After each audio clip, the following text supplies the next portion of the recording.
Japanese student रित्सुकी काकुयामा का accident एक truck से हो गया और वह इसेकाई दुनिया में पहुंच गया। यह तब हुआ जब उसका सपनों का कॉलेज में एडमिशन हुआ ही था। हमारा लड़का फिर से पैदा हुआ, एक गरीब के घर में, न कि किसी अमीर या राजा महाराजा के यहाँ। लगता है उस ट्रक वाले को इस लड़के से कोई पुरानी दुश्मनी थी। उसकी फैमिली कुछ खास नहीं है और उसके काले बालों की वजह से लोग उसका मजाक उड़ाते हैं, क्योंकि इस दुनिया में ऐसे बाल अजीब माने जाते हैं। शुक्र है, लड़के की जिंदगी तब बदली जब उसे एक सिस्टम का मैसेज मिला। उसे लगा कि अब शायद उसकी किस्मत पलटने वाली है, लेकिन यह उम्मीद भी टूट गई जब सिस्टम ने उसे सीधा एक बेकार इंसान कह दिया। उसकी सारी उम्मीदों पर पानी फिर गया। अब उसके पास कोई रास्ता नहीं था, बस दिन रात मेहनत करके घर का कर्जा चुकाना था। हमारे लड़के को लगा था कि वह शायद कोई बड़ा साइंटिस्ट या फिर एक ताकतवर नाइट बनेगा, और एक दिन यह सपना सच होने लगा जब उसका सामना एक बड़े भालू से हो गया। इयन और उसकी बहन की जान एक जादूगर औरत ने बचा ली, जिसने उस भालू को पल भर में खत्म कर दिया। उसे समझ नहीं आया कि इतनी ताकतवर जादूगर इस छोटे से गांव में क्या कर रही थी, लेकिन उस औरत को लड़के में दिलचस्पी हुई, क्योंकि उसे एक भविष्यवाणी मिली थी कि वह एक काले बालों वाले लड़के को ढूंढे और उसे ट्रेन करे। जब उसे पता चला कि इयन वही लड़का है, तो उसने उसमें इंटरेस्ट दिखाया, जबकि लड़का यह सोचकर हैरान था कि उसने इतने बड़े भालू को एक बार में कैसे मार दिया। कोई भी जादूगर बन सकता है, इस सोच ने इयन को उम्मीद दी, और वह सपने देखने लगा कि क्या वह भी कभी जादू कर पाएगा। उस भली औरत ने उसे भरोसा दिलाया कि वह भी एक गरीब होने के बावजूद अपनी किस्मत बदल सकता है और जादूगर बन सकता है। उसने उसे जादू सिखाने का ऑफर भी दिया। तब लड़के को समझ आया कि इस डील को मानकर वह अपनी बुरी किस्मत को बदल सकता है। जादूगर औरत अपने नए स्टूडेंट को अपने छोटे से कमरे में ले गई, और इयन का सामना अपनी पहली मुश्किल से हुआ, एक भारी भरकम किताब जिसका नाम था मोरोनियस। वैसे उस जादूगर ने उसके माँ बाप और गांव के मालिक से परमिशन ली थी ताकि बाद में कोई परेशानी न हो। सबको उससे बहुत उम्मीद थी। इयन अपनी पूरी मेहनत करने के लिए तैयार था। उसने उसे पहला सबका सिखाना शुरू किया, जबकि लड़के का सिस्टम धीरे धीरे उसकी प्रोग्रेस नोट कर रहा था। जैसे जैसे वह किताब के पन्ने पलट रहा था, मोरोनियस का 27% काम पूरा हो गया, और कई दूसरी भारी किताबें पढ़ने के बाद वह जादू की दुनिया में खो गया। लड़के ने आखिरकार 99% प्रोग्रेस कर ली। मोरोनियस पूरी तरह खत्म हो गई। अब लड़का जादू की भाषा को समझ सकता था और उसका इस्तेमाल कर सकता था। पूरे 7 साल बीत गए। इतना लंबा वक्त उसकी पढ़ाई में निकल गया, और हैरानी की बात यह है कि वह जादूगर औरत अभी भी वैसी ही दिखती है। उसे लगा कि अब उनकी ट्रेनिंग खत्म हो गई है। इयन बड़ा हो गया था, अब अगला कदम उठाने का वक्त था। लड़के को अब सिर्फ जादू की भाषा आती थी और उसे कंट्रोल करना आता था। अगली सीन में हम खूबसूरत पहाड़ियां और साफ आसमान देखते हैं, और इस सुंदर नजारे के नीचे इयन आसमान से नीचे गिर रहा था। वह अपनी मास्टर से शिकायत कर रहा था कि वह बहुत तेज जा रही है, लेकिन साफ दिख रहा था कि टीचर को इसमें मजा आ रहा था। लड़का डर से कांप रहा था, कह रहा था कि उसने पिछले 6 सालों में सिर्फ भाषा सीखी है, वह कोई असली जादूगर नहीं है। उसकी टीचर उसे गौर से देख रही थी, जबकि वह आसमान में किसी से बचाने की भीख मांग रहा था। मेज ने उसे कहा कि वह अपने आसपास की आवाजों को सुनने की कोशिश करे, जबकि लड़का सोच रहा था कि यह औरत पागल हो गई है, क्योंकि ऐसी जगह कौन आवाजें सुन सकता है। उसे सिर्फ हवा के चलने की आवाज आ रही थी। लेकिन अजीब बात यह थी, जब इयन ने ध्यान लगाया तो उसे कुछ अजीब आवाजें सुनाई दी, जो इस बात से हैरान थे कि एक इंसान हवा में उड़ रहा है। इससे लड़का हैरान रह गया और सोचने लगा कि क्या यह मोरोनियस की आवाज है। उन आवाजों को सुनने के बाद सिस्टम ने बताया कि उसने एक नई स्किल अनलॉक कर ली है, जिसका नाम है एयर आर्ट, जिससे वह हवा के जादू को कंट्रोल कर सकता है। मुझे यह बहुत पसंद आया कि लड़के की पहली स्किल उसे सुपरमैन बना देती है। उस कठिन ट्रेनिंग के बाद उसकी मास्टर उसका मजाक उड़ा रही थी। इयन को गुस्सा आ रहा था कि वह मजे कर रही है और वह परेशान हो रहा है। उसका कहना था कि जादूगर कुदरती राजों की ताकत को उनसे बात करके ही लेते हैं। इस दुनिया का जादू ऐसे ही काम करता है। इस बात ने लड़के को हैरान कर दिया। मेज ने कहा कि वह हवा की आवाज थी और उसे दूसरे राज्यों की आवाजें भी सुननी होंगी। इयन अब समझ गया था कि जादू कैसे काम करता है, और वह खुशी से मान गया। उसने उसे दूसरा मिशन दिया, पानी के जादू को समझना। जैसे आप समझ सकते हैं, लड़के को पानी में फेंक दिया गया ताकि वह तैरना सीखे या फिर डूब जाए। वह पानी की आवाज को समझ ही नहीं पा रहा था। अगली बार टीचर ने उसे ठंड के जादू को समझने को कहा और उसे अंटार्कटिका जैसी ठंडी जगह भेज दिया, जहां उसकी हालत खराब हो गई। तब तक टीचर को उम्मीद हो गई थी कि लड़का जल्दी सीख रहा है। दूसरी तरफ हमारा लड़का अपनी जिंदगी को कोस रहा था। मौका न छोड़ते हुए उस पागल जादूगर ने चुटकी बजाई और इयन के सामने आग के शोले खड़े कर दिए। लड़के को पता था कि ठंड के बाद अब ये औरत उसे जलाने वाली है। वह रहम की भीख मांगता है, लेकिन आग की आवाज उसे सुनाई देती है, जो उससे पूछती है कि क्या वह उसे जला सकते हैं। और आप समझ सकते हैं कि लड़के का क्या हाल हुआ होगा, क्योंकि उसे पता था कि वह बुरी तरह फंस गया है। अगली सीन में हम एक गुफा में जाते हैं, जहां इयन को धरती के जादू को समझना था, जो अब तक का आखिरी काम था। धरती की आवाज बहुत शांत थी, जो किसी बड़े ज्ञानी की तरह बातें कर रही थी। लड़का कंफ्यूज था और उसे कुछ समझ नहीं आ रहा था। उसे लगा कि शायद अभी उसमें धरती के जादू को समझने की ताकत नहीं है। वह वहां से निकल गया। तभी सिस्टम का एक और मैसेज आया जिसमें उसे बोनस पॉइंट्स मिले। ये पॉइंट्स उसकी जादू की ताकत बढ़ा सकते थे। 100 पॉइंट्स अभी उसके पास थे। इससे ईएन को यकीन हो गया कि वह इस दुनिया में चीट कर रहा है, क्योंकि इतनी आसानी से कुछ नहीं मिलता। उसने धरती के जादू को अपग्रेड करने का फैसला किया। जैसे ही उसने क्लिक किया, स्क्रीन चमकने लगी। तभी धरती की आवाज ने उसे चेतावनी दी कि नीचे लावा है और अगर ध्यान नहीं दिया तो वह मारा जाएगा। भूकंप आ सकता था और लावा बाहर निकल सकता था। ईएन अब समझ गया था कि आवाज क्या कहना चाहती है।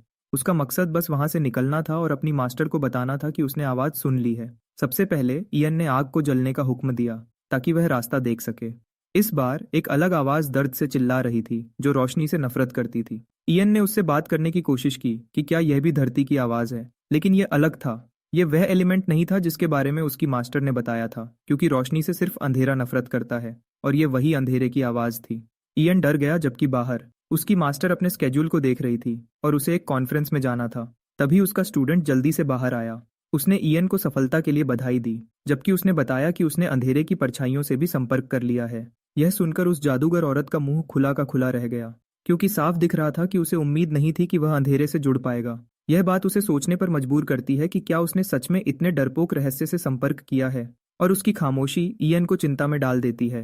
वह लड़के से बात करती है और कहती है कि अब उन्हें पहाड़ से नीचे उतरना होगा। लड़का यह सुनकर खुश हो जाता है। वह सोचता है कि अगला एडवेंचर कहाँ होगा, लेकिन लगता है ईएन ने उसकी बात का गलत मतलब निकाल लिया है, क्योंकि उसकी मास्टर का मतलब कुछ और ही था। वह साफ कह देती है कि अब उन्हें यहाँ से अलग होना होगा। अपने बाएं तरफ इशारा करते हुए वह कहती है कि वह क्रोनो लीग की तरफ जाए, जहां जल्द ही स्पेस टाइम सॉर्सरर कॉन्फ्रेंस होने वाली है, क्योंकि अगर उसकी किस्मत में ऐसी कला सीखना लिखा है तो वहां उसे कोई बड़ा स्पेस टाइम सॉर्सरर जरूर मिल जाएगा। ईएन हैरान है, क्योंकि अचानक उसे स्पेस टाइम से जुड़ी कोई नई चीज सीखने को कहा जा रहा है। उसे कंफ्यूज देखकर उसकी मास्टर खुश होती है। एल्डिथ सोचती है कि यह लड़का रहस्य खोजने की नेचुरल काबिलियत लेकर पैदा हुआ है और उसके गट फीलिंग के हिसाब से वह कह सकती है कि यह लड़का स्पेस टाइम की शक्ति का इस्तेमाल करने में सक्षम होगा।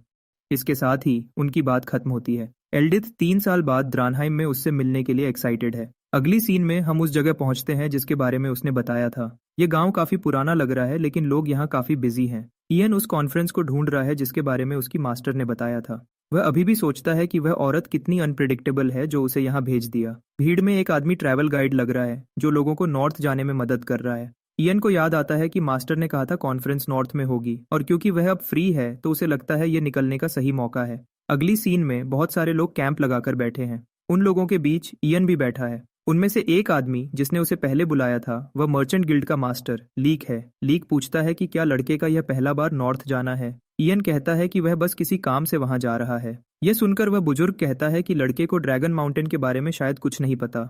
ईएन कंफ्यूज हो जाता है, क्योंकि वहां बहुत सारे खूबसूरत पर खतरनाक ब्लैक ड्रेक्स हैं। इन ड्रेक्स से बचना आसान नहीं है। लीक लड़के से दोस्ती जताते हुए पूछता है कि क्या उसे लड़ना या भागना आता है। ईएन उस आदमी के साथ कंफर्टेबल नहीं है, पर कहता है कि उसे भरोसा नहीं है। अचानक वह भला दिखने वाला आदमी बदल जाता है और लड़के को बेकार कहकर उसका काम पूछता है। शर्म के साथ लड़का बताता है कि वह एक मेज है। पता नहीं लीक को क्या होता है, वह डर के कांपने लगता है और लड़के को लॉर्ड मेज कहकर बुलाता है। उनकी बात सुनकर एक लड़की लड़के की तरफ अट्रैक्ट होती है। वह क्लोक्ड लड़की मुड़कर देखती है कि क्या हो रहा है। बाकी आदमी भी हैरान है कि यह लड़का मेज कैसे हो सकता है। ईएन को समझ नहीं आ रहा कि लोग इतने शॉक क्यों हैं, क्योंकि उसके एक खुलासे ने माहौल ही बदल दिया है। उसकी शक्तियों का सम्मान करते हुए लीक तुरंत उसका नौकर बन जाता है और कटोरा पकड़कर उसे और खाना देने की कोशिश करता है। ईएन मना करता है, फिर भी वह आदमी खाना परोसने वाले के पास भागता है। और भी लोग ईएन के मेज होने की बातें करने लगते हैं। कुछ लोग उसकी काबिलियत पर शक करते हैं। उन्हें लगता है कि वह एक कमजोर लड़का है जिसे कुछ नहीं पता। ये लोग उससे नफरत कर रहे हैं, जबकि ईएन एक अच्छा लड़का है जो उन्हें भाव नहीं दे रहा। वह लड़की जो पहले उसमें इंटरेस्ट ले रही थी उससे बात करने का फैसला करती है। वह धीरे से कहती है कि अगर तुम सच में मेज हो तो कोई स्पेल दिखाकर इन लोगों को अपनी औकात दिखा दो। ये थोड़ा सख्त तरीका लग सकता है। ईएन को पॉइंट समझ नहीं आता।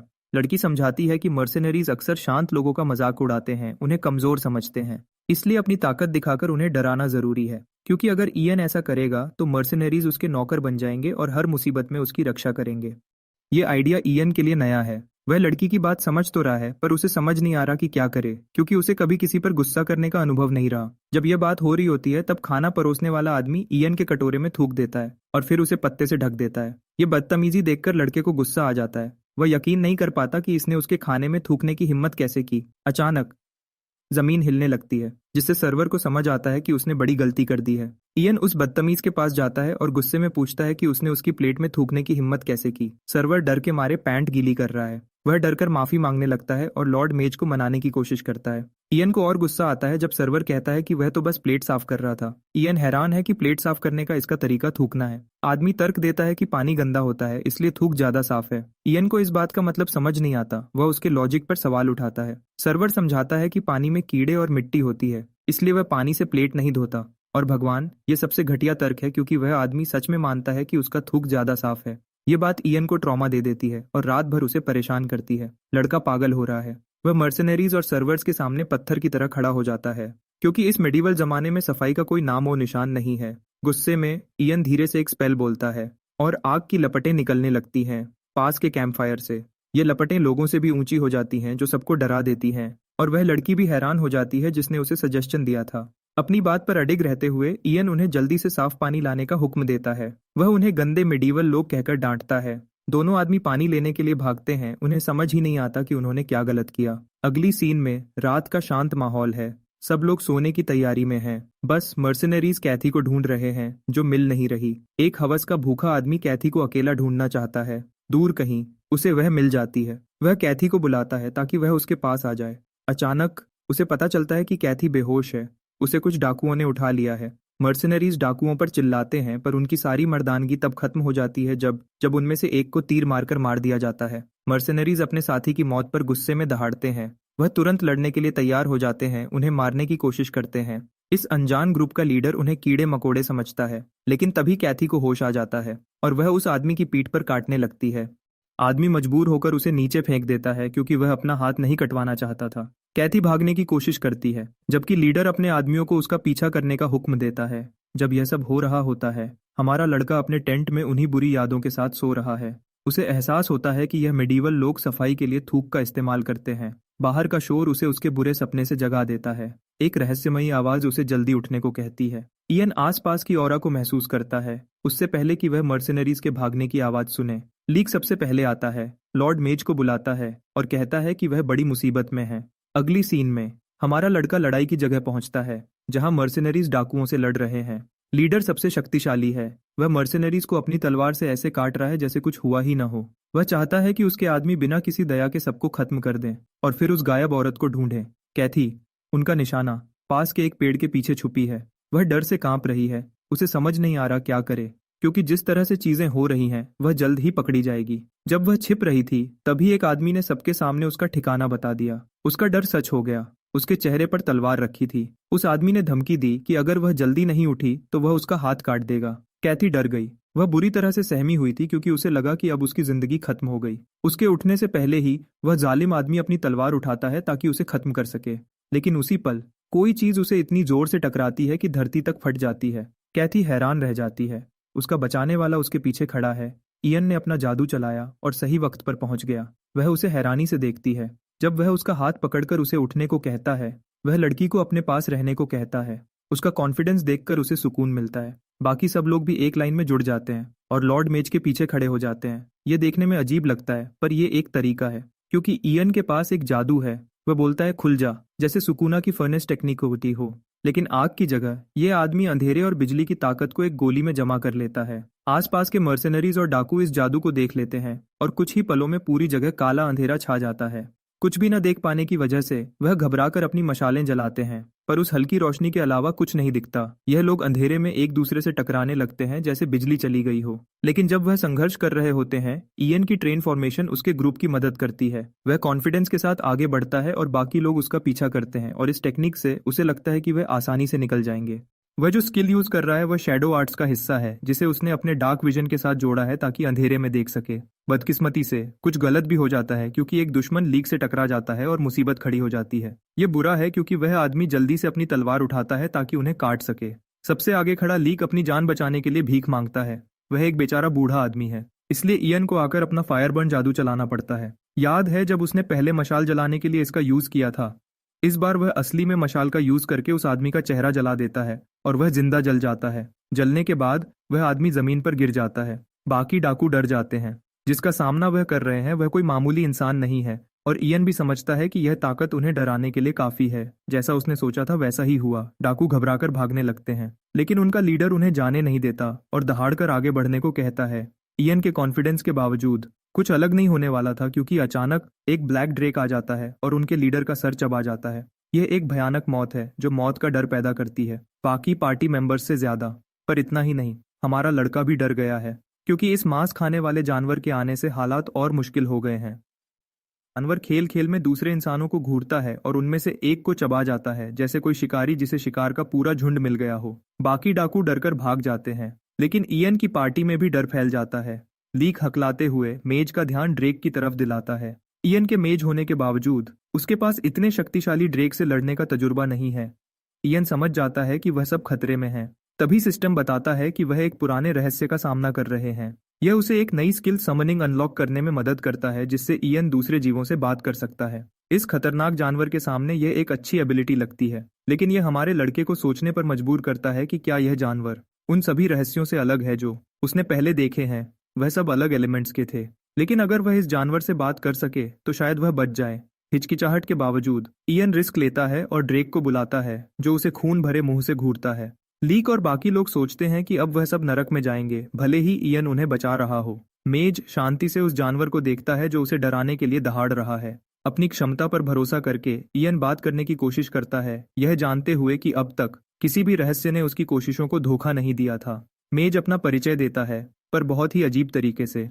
वह कहता है कि वह ड्रेक का दोस्त है। लगता है उसने नारुतो से टॉक नो जुत्सु सीख लिया है। ड्रेक हैरान है और इयन की पार्टी भी। इयन अपने दिमाग में एक साइन दिखाता है कि दोस्त एक दूसरे से लड़ते नहीं हैं, पर शायद वह भूल रहा है कि इस चीज ने अभी एक आदमी को जिंदा चबा लिया है। जानवर वापस दहाड़ता है। बाकी लोग सोचते हैं कि वह मेज से क्या कह रहा है। इयन का चेहरा कॉन्फिडेंट है, पर सबसे मजेदार बात यह है कि उसे खुद समझ नहीं आ रहा कि वह क्या कह रहा है, तो वह भी बाकियों की तरह उलझा हुआ है।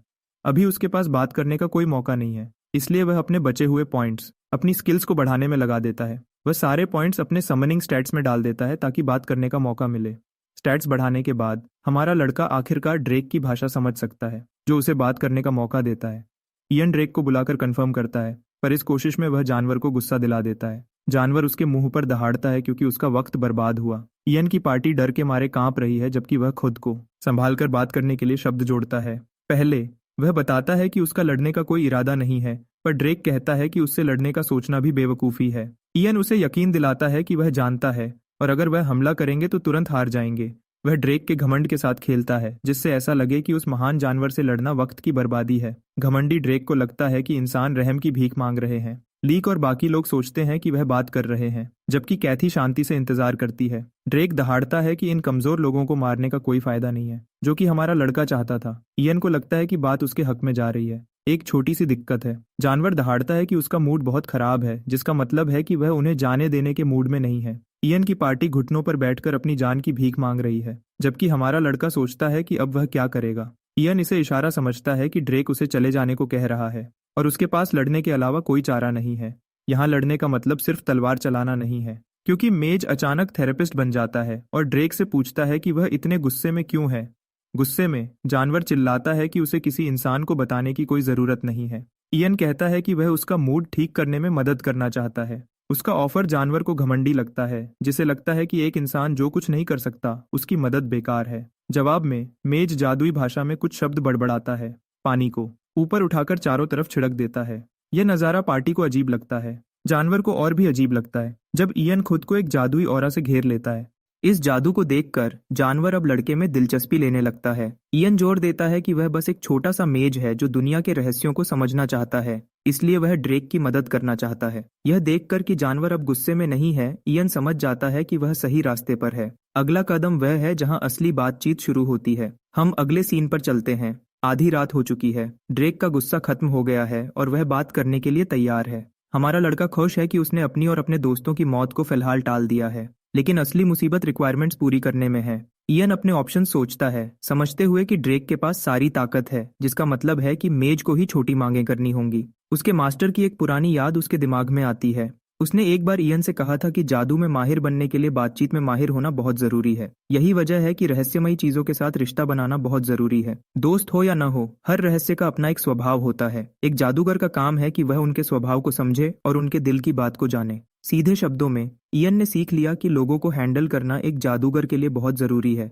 और ऐसी खतरनाक सिचुएशन में उसके पास मौका है कि वह एक गुस्से वाले ड्रेक को शांत कर सके। ये करने के लिए वह सबसे पहले अपना स्किल विंडो खोलता है। सिस्टम उसे एक स्किल दिखाता है जिसका नाम है एक्सपर्ट समनिंग मैनेजमेंट, जो इस वक्त की परेशानी के लिए बिल्कुल सही है। आमतौर पर यह सबसे आसान रास्ता लगता है, लेकिन इयन थोड़ा वक्त लेता है और उसे बहुत अजीब लगता है कि यह स्किल ड्रेक को महंगी शराब पिलाने के बारे में है। इयन को पसीना आ रहा है जैसे जैसे वह सिस्टम के नोट्स पढ़ रहा है, क्योंकि अगला कदम यह है कि उसे उस रहस्यमयी जानवर की खूब तारीफ करनी होगी। बात यह है कि सिस्टम ने उसे सबसे अच्छी सलाह यह दी है कि शराब पिलाओ और उसकी इतनी तारीफ करो जैसे लोग इंटरनेट पर करते हैं। इयन हार मान लेता है। उसे लगता है कि उसके जैसे अकेले रहने वाले इंसान के लिए यह काम नामुमकिन है, और ड्रेक भी हैरान है कि यह बंदा क्या कर रहा है। हिम्मत जुटाकर इयन सोचता है कि उसे उस जानवर का दिल जीतना होगा, क्योंकि वही एक रास्ता है आगे बढ़ने का। इयन ड्रेक से बात करता है। वह कहता है कि उसने इस शानदार जानवर के लिए एक बहुत बड़ा तोहफा तैयार किया है। तोहफे के बारे में सुनकर जानवर कहता है कि उसे जल्दी सामने लाओ। फिर इयन लीक को बुलाता है, जो अचानक ऑर्डर सुनकर डर जाता है। इयन उस बूढ़े को कहता है कि अभी के अभी सबसे तगड़ी शराब लेकर आओ। कुछ देर बाद वह आदमी शराब का एक बहुत ही महंगा और प्रीमियम बॉक्स लेकर आता है। वह उसे ड्रेक के सामने रखता है। जानवर को समझ नहीं आता कि इस तोहफे का क्या मतलब है। इयन अंदर ही अंदर गुस्सा है कि यह जानवर कितना एहसान फरामोश है, लेकिन बाहर से वह शांत रहता है और बताता है कि इंसानों की दुनिया में यह बहुत कीमती चीज है। जानवर के लिए एक बड़ा कप भरता है। वह उसे जानवर के सामने पेश करता है। ड्रेक पहले उसे सूंघता है। उसे खुशबू थोड़ी अजीब लगती है। जानवर गुस्से में आ जाता है और पूछता है कि क्या यह आदमी उसे धोखा देने की कोई चाल चल रहा है। इयन की टीम डर जाती है, लेकिन इयन बिना कोई रिएक्शन दिए ड्रेक को यकीन दिलाता है कि कोई धोखा नहीं हो रहा। अपनी बात सच साबित करने के लिए वह खुद पूरा मग पी जाता है। उसकी टीम भी थोड़ी हैरान है कि उसने ऐसा कर दिखाया। इयन ऐसे दिखाता है जैसे कुछ हुआ ही नहीं, लेकिन अंदर से वह हैरान है कि शराब कितनी तेज है। ड्रेक को शराब की बदबू पसंद नहीं आती, इसलिए वह अपनी नाक बंद कर लेता है। जादूगर उसे यकीन दिलाता है कि अगर वह इसे ट्राई करेगा तो उसे अच्छी फीलिंग आएगी। जानवर उसे घूरता है। वह छोटा सा मग उसका क्या बिगाड़ लेगा। वह अपनी जीभ बाहर निकालकर थोड़ा सा चख लेता है, जबकि इयन की टीम भगवान से दुआ कर रही है। अचानक ड्रेक एक छोटी बच्ची की तरह हरकतें करने लगता है। इयन को उम्मीद नहीं थी कि ऐसा होगा, और भले ही उसे स्वाद ज्यादा पसंद ना आया हो, पर यह चीज उसे लत की तरह लग रही है। सही मौका मिलते ही इयन कहता है कि उसे यह दूसरी वाली भी ट्राई करनी चाहिए। रात बीत जाती है और यह जानवर पूरी तरह नशे में धुत है और बहुत शराब पी चुका है। ड्रेक अब खुश है और उसे शराब की लत लग गई है, लेकिन इयन सोच रहा है कि यह जानवर अभी तक जिंदा कैसे है। 7 बड़े बैरल पीने के बाद भी इयन और ड्रेक अब दोस्त बन गए हैं, और दोनों को पता चला कि यह जानवर कितना बड़ा शराबी है। पहले इयन ने सोचा था कि जब यह छिपकली सो जाएगी तो वह भाग जाएगा, पर अब ऐसा नहीं होगा। इसके बजाय इयन खुद वही शराब पी रहा है। तभी अचानक ड्रेक जादूगर से पूछता है कि वह पहले क्यों परेशान था। नशे में धुत ड्रेक रोने लगता है और एक सेंटिमेंटल बच्ची की तरह बिहेव करता है, जो इयन को कंफ्यूज कर देता है। ड्रेक इस बात से परेशान है कि उसका घर सही जगह पर नहीं है। बाकी जगहों के मुकाबले यह बहुत खराब जगह है। इसके बावजूद उसकी पार्टनर ने कहा था कि उसे वहां सुकून मिलता है, और अब वह अपनी गर्लफ्रेंड के लिए रो रहा है। इयन सोचता है कि इस बदसूरत ड्रेक को गर्लफ्रेंड मिल गई और उसे एक भी नहीं मिली। जानवर दर्द में डूबा है। बताता है कि कैसे उसकी पार्टनर को बाकी लोग चिढ़ाते थे। इससे उसे उसके लिए बुरा लगा, और गुस्से में उसने अपनी गर्लफ्रेंड से ब्रेकअप कर लिया। ये बहुत मजेदार है क्योंकि उसकी दहाड़ लीक और बाकी लोगों को नींद से जगा देती है, और फिर वापस उनकी जान निकालकर उन्हें वापस सुला देती है। इयन इस दर्द को समझ सकता है। ड्रेक भी इंसान की तरह ही प्यार खोने का दुख महसूस कर रहा है। तभी उसके दिमाग में चीजों को ठीक करने का एक प्लान आता है। जानवर को बुलाता है, समझाता है कि वह जादू से उसके खराब घर को ठीक कर सकता है। जानवर ये मदद सुनकर हिल जाता है। इयन बीच में बोलता है और बदले में कुछ मांगता है। एक छोटा सा एहसान मांगता है। अगली सुबह तक इयन इधर उधर घूम रहा है, जबकि लीक अभी भी कोई घटिया रोमांटिक सपने देख रहा है। इयन उस डरपोक जोकर के सर पर थपकी मारता है, और उसे गुस्सा आता है कि यह बूढ़ा उठ नहीं रहा। इयन धमकी देता है कि अगर वह अभी नहीं उठा तो वह उसकी उंगली तोड़ देगा। इयन उसे ऐसे घूरता है जैसे कोई बहुत बड़ा बॉस हो। उसकी घूर से लीक डर जाता है और चिल्लाकर उठ जाता है, और बाकी लोग भी उसके साथ गिर जाते हैं। इतने वक्त से सब एक गाड़ी पर पड़े हुए थे, क्योंकि जब उस ड्रैगन ने दहाड़ मारी थी वह सब वहीं बेहोश हो गए थे।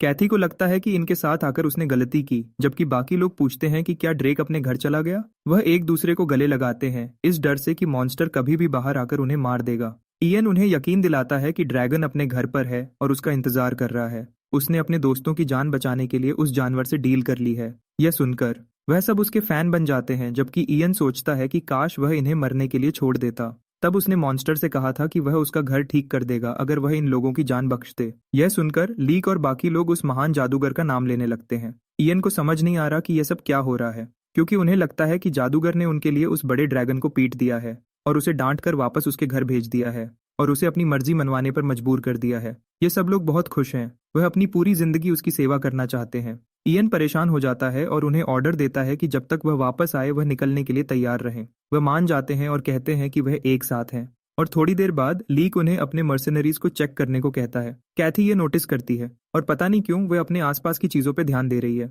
अब उस सीन पे चलते हैं जहां ड्रैगन इयन को अपने घर ले जाता है। यह एक पथरीली जगह है। इयन हैरानी जताता है, जिससे ड्रैगन गुस्सा हो जाता है कि वह इसे मुश्किल क्यों बता रहा है। इयन साफ करता है कि यह मुश्किल नहीं है, बस वह थका हुआ है और उसकी एनर्जी खत्म हो गई है। इयन चाहता है कि काम जल्दी खत्म हो जाए ताकि बाद में कोई परेशानी ना हो। उसका मकसद बस बाहर निकले हुए पत्थरों को अंदर धकेलना और जगह बनाना है। ध्यान लगाकर वह शांत धरती से बात करता है, जो इंसान को जवाब देती है। इयन एक मदद मांगता है और धरती तुरंत मना कर देती है, कहती है कि वह बिजी है।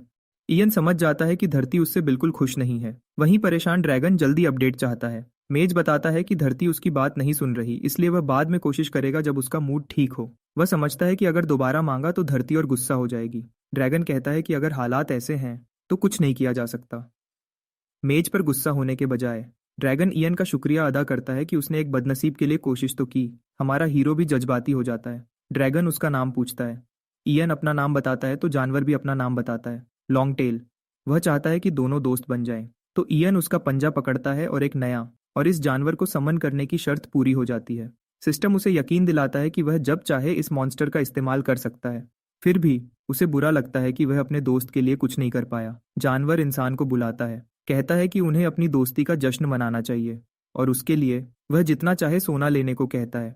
यह हैरान करने वाली बात है कि उसके पास इतने सारे रत्न हैं और वह एक इंसान को सब कुछ देने के लिए खुश है। इयन एक रत्न देखता है और सोचता है कि अगर धरती ने मौका दिया होता तो सब कुछ अलग होता। लेकिन एक रत्न को देखने के बाद इयन को एक झटका लगता है। वह लॉन्ग टेल की तरफ मुड़ता है और पूछता है कि क्या वह जमीन पर कुछ लिख सकता है। जानवर कंफ्यूज होता है पर इजाजत दे देता है।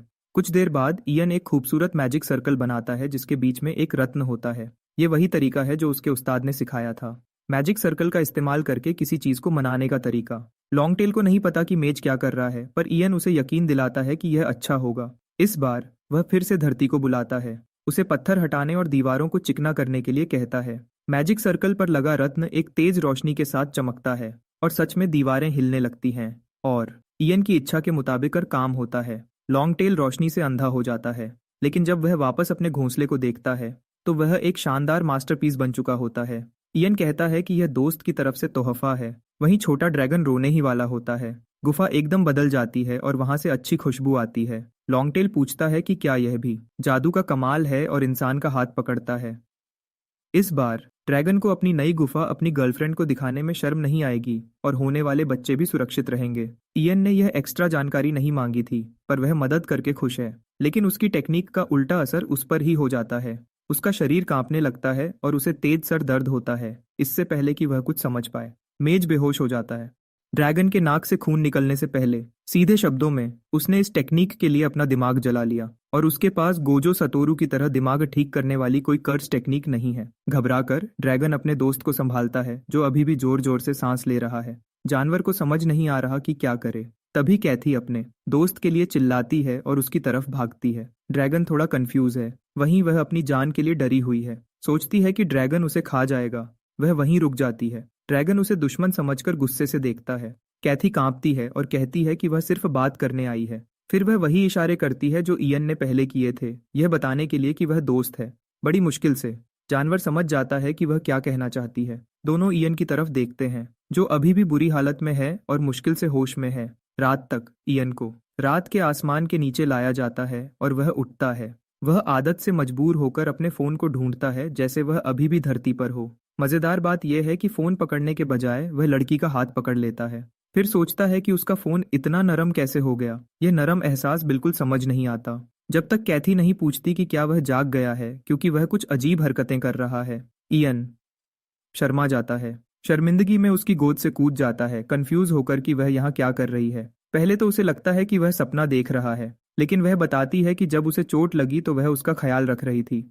सर दर्द अभी भी है और वह उसे आराम करने को कहती है। इयन को समझ आता है कि वह बेहोश हो गया था। रात भर उसने बिना शरीर को तैयार किए कुछ एवोल्यूशंस की कोशिश की। कैथी उसे कंफ्यूज होकर देखती है, जबकि वह सोचता है कि क्या उसने सब कुछ सुन लिया। वह सच में शर्मिंदा है और अपना चेहरा छुपा लेता है। लॉन्ग टेल के बारे में सवाल आता है, लेकिन वह बड़ा लिजर्ड चला गया है, जिससे इयन सोचता है कि क्या वह अपनी गर्लफ्रेंड के पीछे गया है। वह कैथी से माफी मांगता है और पूछता है कि वह लॉन्ग टेल के होते हुए यहाँ कैसे आई। वह बताती है कि उसने किसी तरह बात करने का रास्ता ढूंढ लिया कि वह दोस्त हैं। इयन को यकीन नहीं होता और सोचता है कि क्या उसने मेज की भाषा इस्तेमाल की। वह बहुत नींद में है और उसके पास सारे जवाब नहीं हैं। वहीं कैथी बताती है कि वह खतरा जानते हुए भी उसके पीछे आई।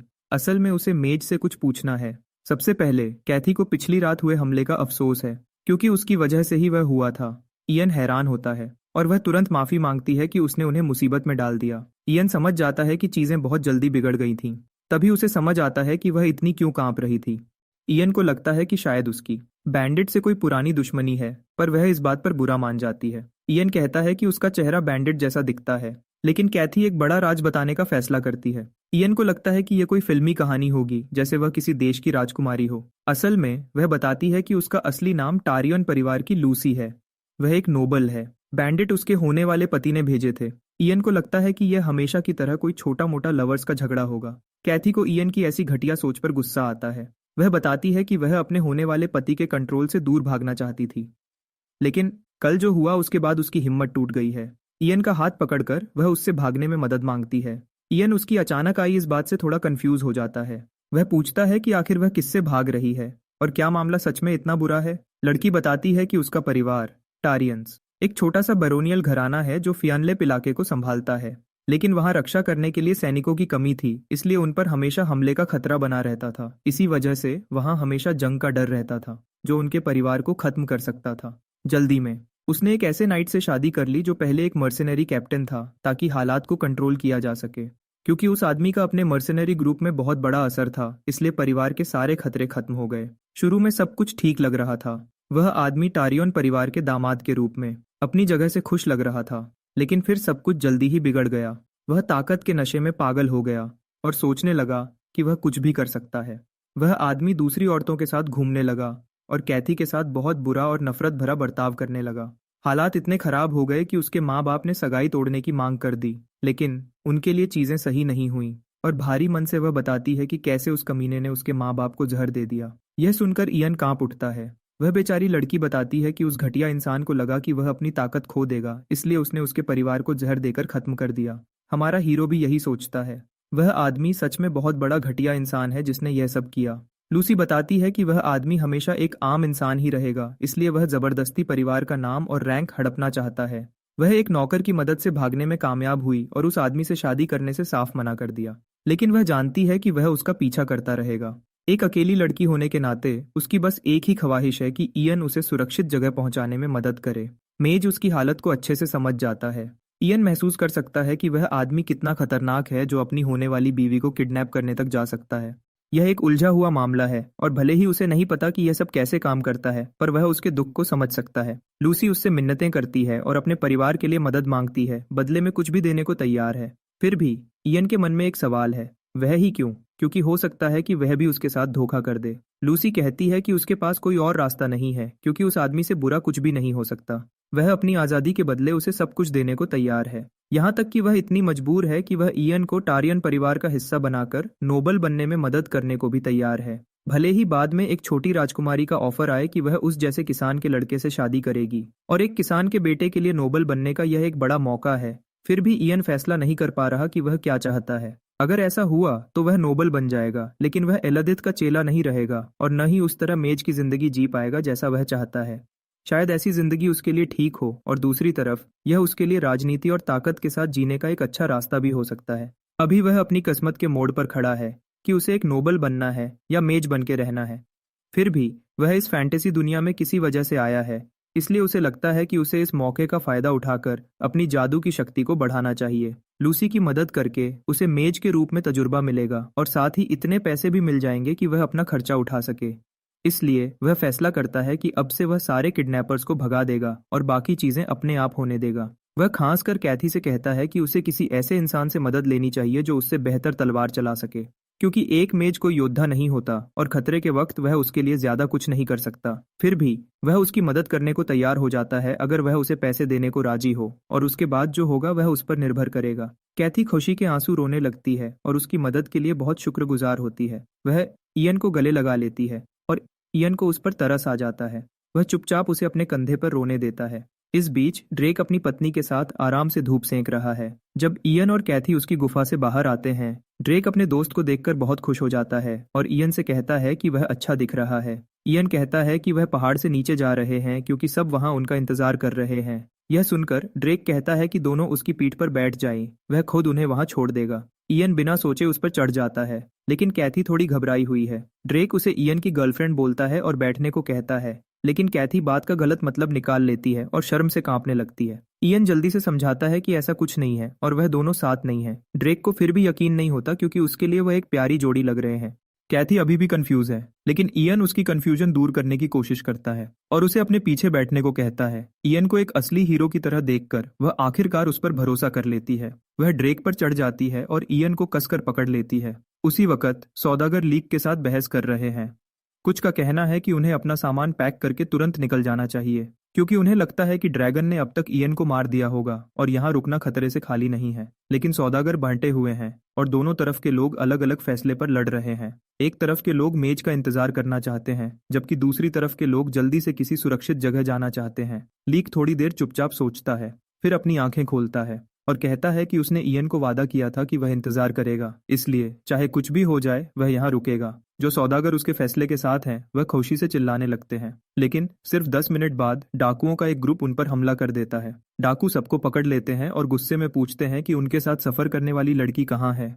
लीक कंफ्यूज हो जाता है और पूछता है कि वह किस लड़की की बात कर रहे हैं। एक डाकू बताता है कि वह नीले बालों वाली खूबसूरत लड़की की बात कर रहे हैं और लीक को धमकी देता है कि झूठ बोलने से कुछ नहीं होगा। लीक को अचानक समझ आता है कि वह कैथी की बात कर रहे हैं, लेकिन जब सब पीछे मुड़ते हैं तो देखते हैं कि वह वहां बहुत देर से है ही नहीं। डाकुओं को लगता है कि सब झूठ बोल रहे हैं और सबको मारने की धमकी देने लगते हैं, जिससे सौदागर डर के मारे चिल्लाने लगते हैं।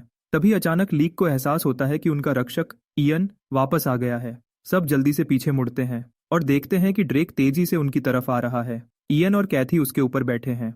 एक डाकू घबराकर पूछता है कि क्या वही लड़की है जिसे उन्हें पकड़ना था, लेकिन डाकुओं में डर फैल जाता है क्योंकि वह जीव बहुत तेजी से उनकी तरफ आ रहा है। जब उन्हें पता चलता है कि वह ड्रैगन नहीं बल्कि एक ड्रेक है, तो वह सब कुछ छोड़कर अपनी जान बचाने के लिए भाग जाते हैं। जब डाकू चले जाते हैं तो लीक बहुत खुश होता है कि कैथी सुरक्षित है। वह गुस्से में भी है क्योंकि अगर इयन न होता तो कैथी बहुत बड़ी मुसीबत में पड़ जाती। एक सौदागर पूछता है कि उन्हें कैथी के बारे में पता कैसे चला, लेकिन यह राज बाद में खुलेगा क्योंकि किसी को समझ नहीं आ रहा कि उन्हें ट्रैक कैसे किया गया। कोई नहीं समझ पा रहा कि जो लोग एक ही भगवान को मानते हैं वह इतने जालिम कैसे हो सकते हैं। चर्च का नाम सुनकर इयन रुक जाता है क्योंकि उसने बहुत समय से यह नहीं सुना था। फिर भी वह जानता है कि यह दुनिया के बड़े धर्मों में से एक है और इसके नियम किसी को गुलाम बनाने से मना करते हैं। फिर भी इंसानों का व्यापार करने वाले और अपराधी इन नियमों को इग्नोर करके लोगों का शोषण कर रहे हैं। सबसे बड़ी बात, एक मेज और ड्रेक को देखने के बाद भी डाकू लूसी का पीछा नहीं छोड़ रहे हैं। इयन समझ जाता है कि वह ऐसे जिद्दी लोगों से लड़ रहा है जो पैसे के लिए कुछ भी कर सकते हैं। यह सोचकर वह परेशान हो जाता है क्योंकि उसे पता है कि वह एक साथ बहुत सारे दुश्मनों से नहीं लड़ सकता। इसलिए वह ड्रेक से एक मदद मांगता है और ड्रेक बिना सोचे हाँ कह देता है। इयन उसे उन डाकुओं को भगाने को कहता है और अगर जरूरत पड़े तो उन्हें मारने को भी। ड्रेक की आंखें चमक उठती हैं क्योंकि वह अपने नए दोस्त के लिए कुछ भी करने को तैयार है। बिना एक पल गंवाए वह पीछा करने वालों से निपटने के लिए दौड़ पड़ता है। इयन जानता है कि किसी को मारना गलत है, लेकिन यह एक ऐसी दुनिया है जहां जीने के लिए मारना और मरना रोज की बात है। अगर उसे यहाँ जिंदा रहना है तो उसे बदलना ही होगा। अचानक उसका सर फिर से घूमने लगता है क्योंकि उसने एक बार फिर मोरोनियस भाषा का जरूरत से ज्यादा इस्तेमाल कर लिया है। कैथी तुरंत उसके पास दौड़ती है और उसे गिरने से पहले ही पकड़ लेती है और उससे कहती है कि वह खुद पर इतना जोर न डाले। लीक तुरंत यह सब देख लेता है और उसकी आंखों में शैतानी चमक आ जाती है। वह उनका मजाक उड़ाते हुए पूछता है कि क्या वे दोनों डेट कर रहे हैं। इयन और कैथी दोनों यह सुनकर डर जाते हैं, जिससे देखकर लीक और जोर से मुस्कुराने लगता है। इसके थोड़ी देर बाद वे अपनी यात्रा फिर से शुरू कर देते हैं और सफर के दौरान इयन को बार बार नोटिफिकेशन मिलते हैं जो उसे बताते हैं कि ड्रेक ने एक और इंसान को खत्म कर दिया है। अंत में उसे कुल 11 नोटिफिकेशन मिलते हैं। वह सोचता है कि यह कितना अच्छा है कि जादू अपने आप उसे खबर दे देता है, लेकिन उसे इस बात का गुस्सा है कि वह सबके सामने ड्रेक को नहीं बुला सकता। अचानक ड्रेक टेलीपैथी के जरिए उससे बात करता है और गर्व से बताता है कि उसने हर उस शक्की इंसान को भगा दिया है जिसे वह ढूंढ सका। इयन उन्हें बचाने के लिए उसका शुक्रिया अदा करता है, लेकिन ड्रेक कहता है कि उसने बस वही किया जिससे उसका दोस्त खुश रहे। फिर ड्रेक पूछता है कि क्या इयन सच में जा रहा है, क्योंकि उसे अलविदा कहना पसंद नहीं, हालांकि वह मानता है कि अभी के लिए यही अलविदा है। इयन समझ जाता है कि ड्रेक पहाड़ी इलाके से बाहर नहीं आ सकता, और यह सोचकर वह उदास हो जाता है कि शायद वे दोबारा कभी न मिल सकें। ड्रेक उसके किए गए सभी कामों के लिए उसका धन्यवाद करता है, लेकिन बात खत्म करने से पहले वह अचानक फीनिक्स के राज का जिक्र करता है। जाहिर है इयन तुरंत उसमें दिलचस्पी लेने लगता है। आखिरकार वे रिवरविल पहुंच जाते हैं, और इयन लगातार फीनिक्स के बारे में ड्रेक की बातों को सोच रहा है। अफवाह है कि उत्तरी पहाड़ियों में एक बर्फ का फीनिक्स रहता है, और इयन उसे अपनी आंखों से देखने के लिए बेचैन है। कहानियों के मुताबिक फीनिक्स एक ऐसा जीव है जो मरने के बाद भी पूरी तरह खत्म नहीं होता और हर रूप में बदल सकता है, जैसे आग, बर्फ, हवा और यहाँ तक कि पत्थर भी। वह किसी भी माहौल में ढलने वाला एक अद्भुत मॉन्स्टर माना जाता है, और इयन चुपके से सोचता है कि क्या उसे बनाना मुमकिन है। जैसे ही वे दरवाजे पर पहुंचते हैं, लीक और सौदागर कहते हैं कि वे गांव के मालिक से मिलना चाहते हैं, और इयन और कैथी से पूछते हैं कि क्या वे भी चलेंगे। इयन तुरंत मना कर देता है, क्योंकि अगर लूसी को सही सलामत भागना है तो बड़े अमीरों और अधिकारियों से दूर रहना ही सबसे बेहतर है। इसलिए वह कहता है कि वे दोनों आगे बढ़ने से पहले एक सराय में आराम करेंगे। तुरंत सौदागर फिर से इयन और कैथी का मजाक उड़ाने लगते हैं, और इस बार कैथी खुशी खुशी उनका साथ देती है और कहती है कि वह भी बहुत थक गई है। वह इयन से ऐसे चिपक जाती है कि लीक फिर से उन्हें एक जोड़ी समझने लगता है और उत्साह में शर्मा जाता है। सौदागरों से अलग होने के बाद कैथी मानती है कि इयन के साथ होने का नाटक करने से चीजें आसान हो गई हैं, क्योंकि इससे फालतू लोग उसे परेशान नहीं करते। हालांकि इयन इस बात से ज्यादा खुश नहीं है। वह पूछता है कि वह आम लोगों के साथ इतनी तमीज से क्यों पेश आती है, जबकि वह खुद एक किसान का बेटा है। कैथी सच सच कहती है कि वह अब उसकी इज्जत करती है और उसे बुरा ट्रीट करने की कोई वजह नहीं दिखती। इयन उसकी बातों पर सोचता है और समझ जाता है कि वह भी हर हाल में सबके साथ अच्छा और विनम्र रहना चाहता है, जबकि कैथी चुपचाप सोचती है कि इयन कितना तमीजदार है और काश वह भी उसकी तरह बन पाती। इयन पूछता है कि अब आगे का क्या प्लान है, और कैथी बताती है कि वह काउंट कटीना को ढूंढना चाहती है। काउंट उसकी माँ की तरफ से उसके चाचा लगते हैं, और उसे लगता है कि अगर वह सब कुछ समझा देगी तो वह जरूर मदद करेंगे। इयन तुरंत पूछता है कि क्या वे दोनों कभी करीब थे, और कैथी मानती है कि वे ज्यादा करीब तो नहीं थे। फिर भी इयन को शक होने लगता है, और वह कहता है कि उसे ऐसे चाचा पर आंख बंद करके भरोसा नहीं करना चाहिए जो अपनी बहन के भी करीब नहीं थे। कैथी को बुरा लगता है, और वह गुस्से में पूछती है कि इयन उसके चाचा पर शक कैसे कर सकता है, और कहती है कि वह उसके लिए कुछ भी कर सकते हैं। इयन आखिरकार मान जाता है और सोचता है कि अगर उसे इतना भरोसा है तो शायद वह सही हो। जैसे ही वह मानता है, कैथी फिर से मजाक के मूड में आ जाती है और कहती है कि अगर इयन जैसा कोई महान जादूगर उसे प्रपोज करे तो वह खुशी खुशी उससे शादी करके उसकी पत्नी बनकर काउंट के पास चली जाएगी। इयन तुरंत इस बात को मना कर देता है और याद दिलाता है कि उनका समझौता तब खत्म हो जाएगा जब वे काउंट के पास पहुंच जाएंगे।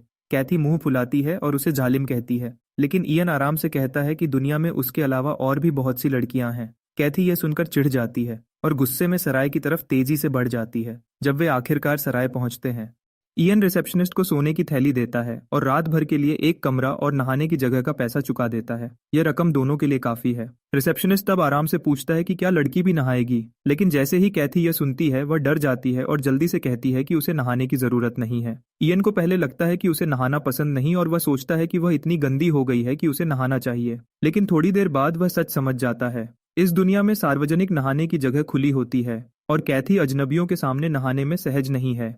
उसकी झिझक समझकर इयन रिसेप्शनिस्ट से कहता है कि सिर्फ वही नहाएगा।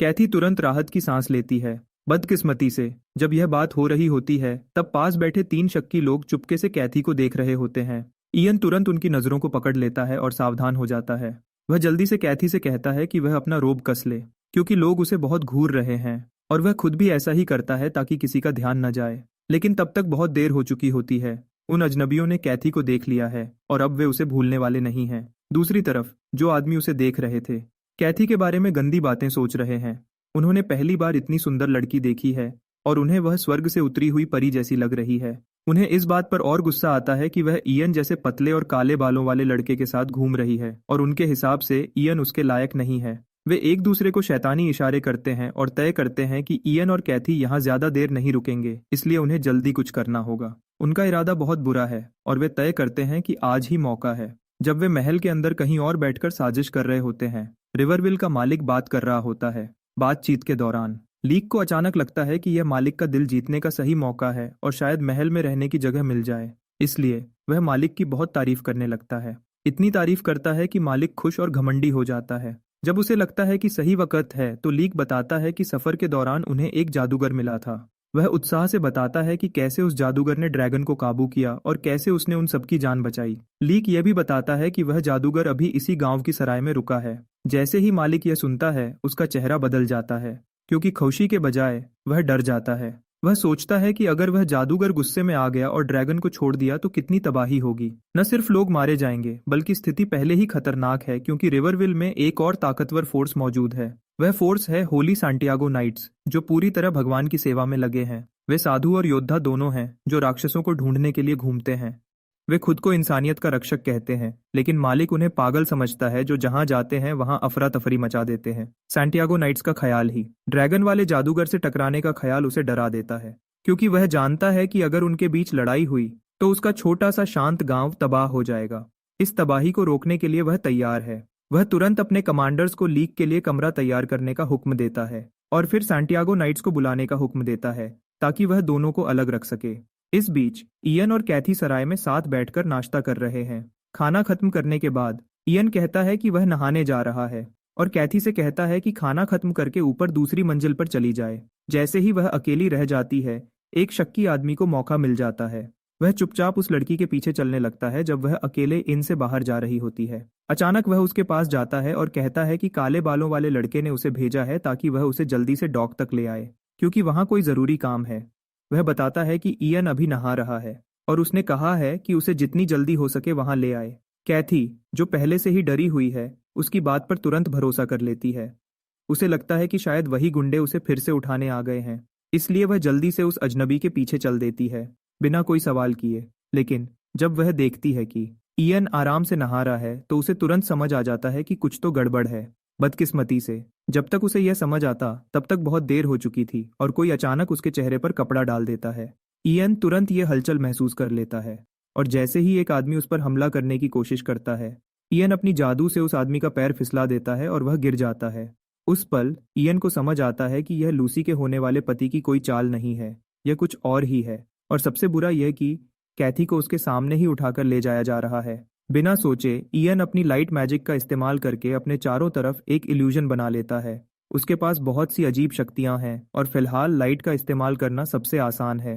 तभी अचानक कुछ ऐसा होता है जो किसी ने नहीं सोचा था। परछाइयां जिंदा होकर उसकी तरफ बढ़ने लगती हैं, जैसे वह उसके साथ खेलना चाहती हो। जब इयन अपनी आंखें खोलता है तो उसे समझ आता है कि अंधेरा अब उसका नया दोस्त बन गया है। वह तुरंत अपने चारों तरफ परछाइयों को इकट्ठा करता है और उन्हें उन किडनैपर्स पर छोड़ देता है। जब वह दुनिया को देखता है तो उसकी आंखों से अंधेरा निकल रहा होता है और परछाइयां उन्हें पूरी तरह से घेर लेती हैं। लेकिन इससे पहले कि वह कुछ और करे, वह देखता है कि और लोग वहां पहुंच रहे हैं और उसे यकीन नहीं होता कि आम गुंडों के पास इतनी बड़ी मदद कैसे हो सकती है। वह गुस्से में चिल्लाकर पूछता है कि उन्होंने कैथी को कहाँ छुपाया है। वह डरा हुआ आदमी कहता है कि उसे सच में नहीं पता। अचानक इयन को अपनी पीठ पर तलवार की ठंडी धार महसूस होती है। एक सख्त आवाज उसे एक तरफ हटने का हुक्म देती है। एक और आदमी उससे अंधेरे के बारे में पूछता है और कहता है कि क्या इयन ही उसे कंट्रोल कर रहा था। उस पल इयन समझ जाता है कि वहां होली सैंटियागो नाइट्स के योद्धा आ गए हैं। इयन बिना डरे मान लेता है कि वही वह जादूगर है जिसने अंधेरे को बुलाया था। हालांकि बोलते वक्त वह उस डरावने बूढ़े आदमी के बारे में सोच रहा होता है, क्योंकि उसकी आंखों में बहुत ज्यादा गुस्सा और खून की प्यास दिख रही थी। वह गुंडा तुरंत नाइट से अपनी जान बचाने की भीख मांगने लगता है और झूठ बोलता है कि जादूगर ने बिना किसी वजह के उसे मारने की कोशिश की। इयन हैरानी से उसे देखता है। उसे समझ नहीं आता कि कोई इतनी आसानी से झूठ कैसे बोल सकता है। बूढ़ा नाइट अपनी आंखें छोटी करता है और कहता है कि अगर इयन एक जादूगर है तो उसका ऐसा इरादा होना मुमकिन है। यह सुनकर इयन को गुस्सा आ जाता है, लेकिन बूढ़ा आदमी बोलता रहता है और कहता है कि सभी जादूगर एक जैसे होते हैं, क्योंकि उनके अंदर खतरनाक गुस्सा भरा होता है और उन्हें लगता है कि वह बिना किसी नतीजे के कुछ भी कर सकते हैं। इयन को यह बातें बुरी लगती हैं और उसके अंदर गुस्सा बढ़ने लगता है। लेकिन इससे पहले कि वह कुछ कह सके, बूढ़ा आदमी इतने रौब से बोलता है कि इयन को इस दुनिया के बारे में एक जरूरी बात समझ आती है। यहाँ बदतमीजी और रौब दिखाना ही ताकत और हुनर की निशानी मानी जाती है। तभी एक और नाइट आगे आता है और कहता है कि इयन की ताकत कुछ भी हो, यह उसे बुरे जादू का इस्तेमाल करने की इजाजत नहीं देता। इयन उनकी बातों पर रुक जाता है। वह समझाते हैं कि अंधेरे में रहना मतलब भगवान से दूर जाना और सूरज की रोशनी को ठुकराना है। उनके मुताबिक अंधेरे में छुपना एक कायर की निशानी है। इयन थोड़ी देर सोचता है और फिर शांति से जवाब देता है कि भगवान के कानून में दिन और रात दोनों का होना जरूरी है। वह उनसे पूछता है कि अगर भगवान सिर्फ रोशनी के हैं तो रात क्यों होती है। यह सुनकर सभी नाइट्स हैरान रह जाते हैं। उनके चेहरे के हाव भाव बदल जाते हैं जैसे वह उसकी बात समझने की कोशिश कर रहे हों। और जल्द ही उनमें से कई लोग उससे प्रभावित हो जाते हैं क्योंकि उन्हें समझ आता है कि यह छोटा जादूगर बहुत समझदार है। इस खामोशी का फायदा उठाते हुए इयन उनसे माफी मांगता है क्योंकि उसकी बहन को उठा लिया गया है और उसे उसे बचाना है।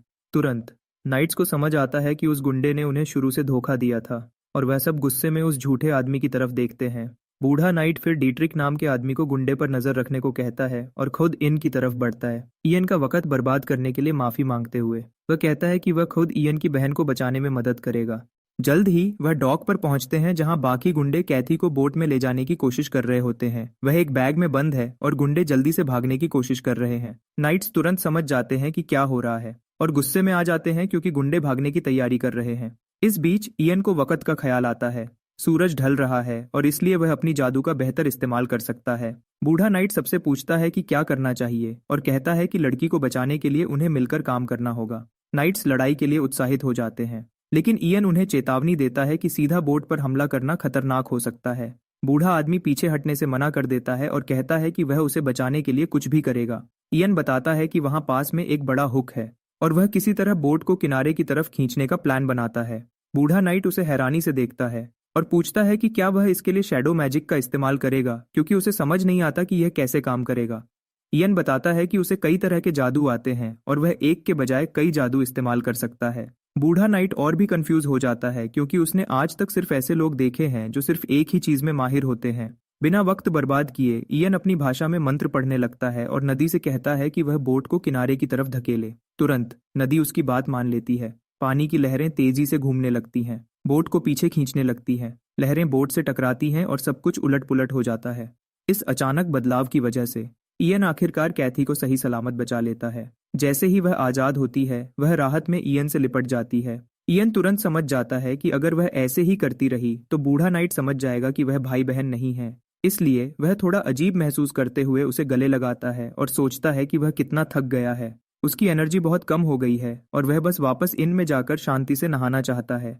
बदकिस्मती से इयन को नहीं पता कि इस दुनिया में शांति से नहाना उसके लिए कितना मुश्किल है। इस बीच महल में एक जरूरी चिट्ठी आती है। पता चलता है कि रिवरविल का बड़ा बेटा बर्नार्ड और वहां का नाइट हैंसन इयन की तरफ भागे आ रहे हैं। बर्नार्ड और हैंसन ने दूर से धुआं उठते देखा था और उन्हें लगा कि वहां लड़ाई हो रही है। वह डरने लगे कि कहीं नाइट्स और जादूगर के बीच सच में लड़ाई न शुरू हो गई हो।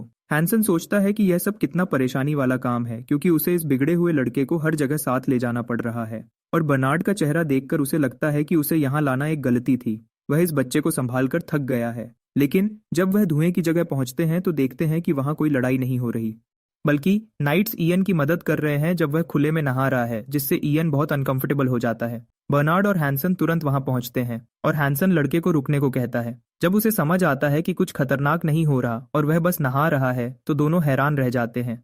उन्हें समझ नहीं आता कि कोई ऐसे खुले में कैसे नहा सकता है। फिर भी बर्नार्ड को शक होता है और उसे लगता है कि इसके पीछे कुछ और ही राज है। वह हर जगह कुछ ढूंढने की कोशिश करता है। अचानक वह चिल्लाने लगता है कि रिवरविल के मालिक का बेटा होने के नाते उसे सब कुछ जानने का हक है। वह बच्चों की तरह जिद करने लगता है और इयन उसे परेशानी से देखता है। बूढ़ा नाइट, जिसका नाम एल्डर है, शांति से कहता है कि वह सब समझा देगा, लेकिन बर्नार्ड उसे बीच में ही टोक देता है और कहता है कि वह एल्डर से नहीं, इयन से जवाब चाहता है। वह एल्डर की भी इज्जत नहीं करता। बर्नार्ड फिर अपना नाम बताता है और इयन को नहाने से बाहर आने और इज्जत देने का हुक्म देता है। इयन समझ जाता है कि यह वैसा ही है जैसा कैथी ने उसे बताया था। इस दुनिया में अमीर लोग मेज बेटिंग नाम की एक परंपरा करते हैं। इसमें वह जादूगरों को उकसाते हैं ताकि उनकी ताकत और सब्र का टेस्ट ले सकें।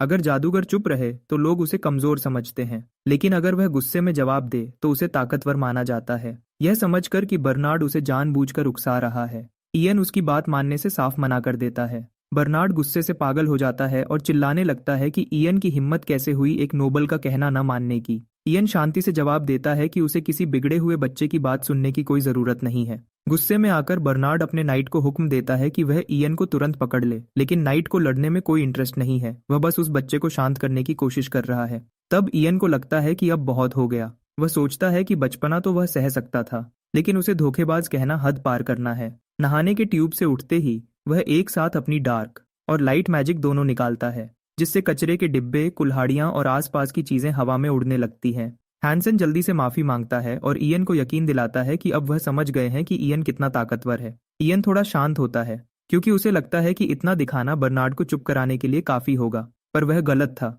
क्योंकि वह बच्चा फिर से चिल्लाने लगता है। अब इयन को सच में डर लगने लगता है कि यह बिगड़ा हुआ नोबल उसे मरवा न दे, इसलिए उसके पास फिलहाल बात मानने के अलावा कोई चारा नहीं बचता। अगली सुबह इयन कैथोलिक चर्च जाता है। वहां रिवरविल का लॉर्ड उसके साथ चाय पीता है और अपने बेटे की हरकतों के लिए माफी मांगता है। इयन तमीज से कहता है कि माफी उसे मांगनी चाहिए क्योंकि शायद उसने कुछ ज्यादा ही कर दिया था।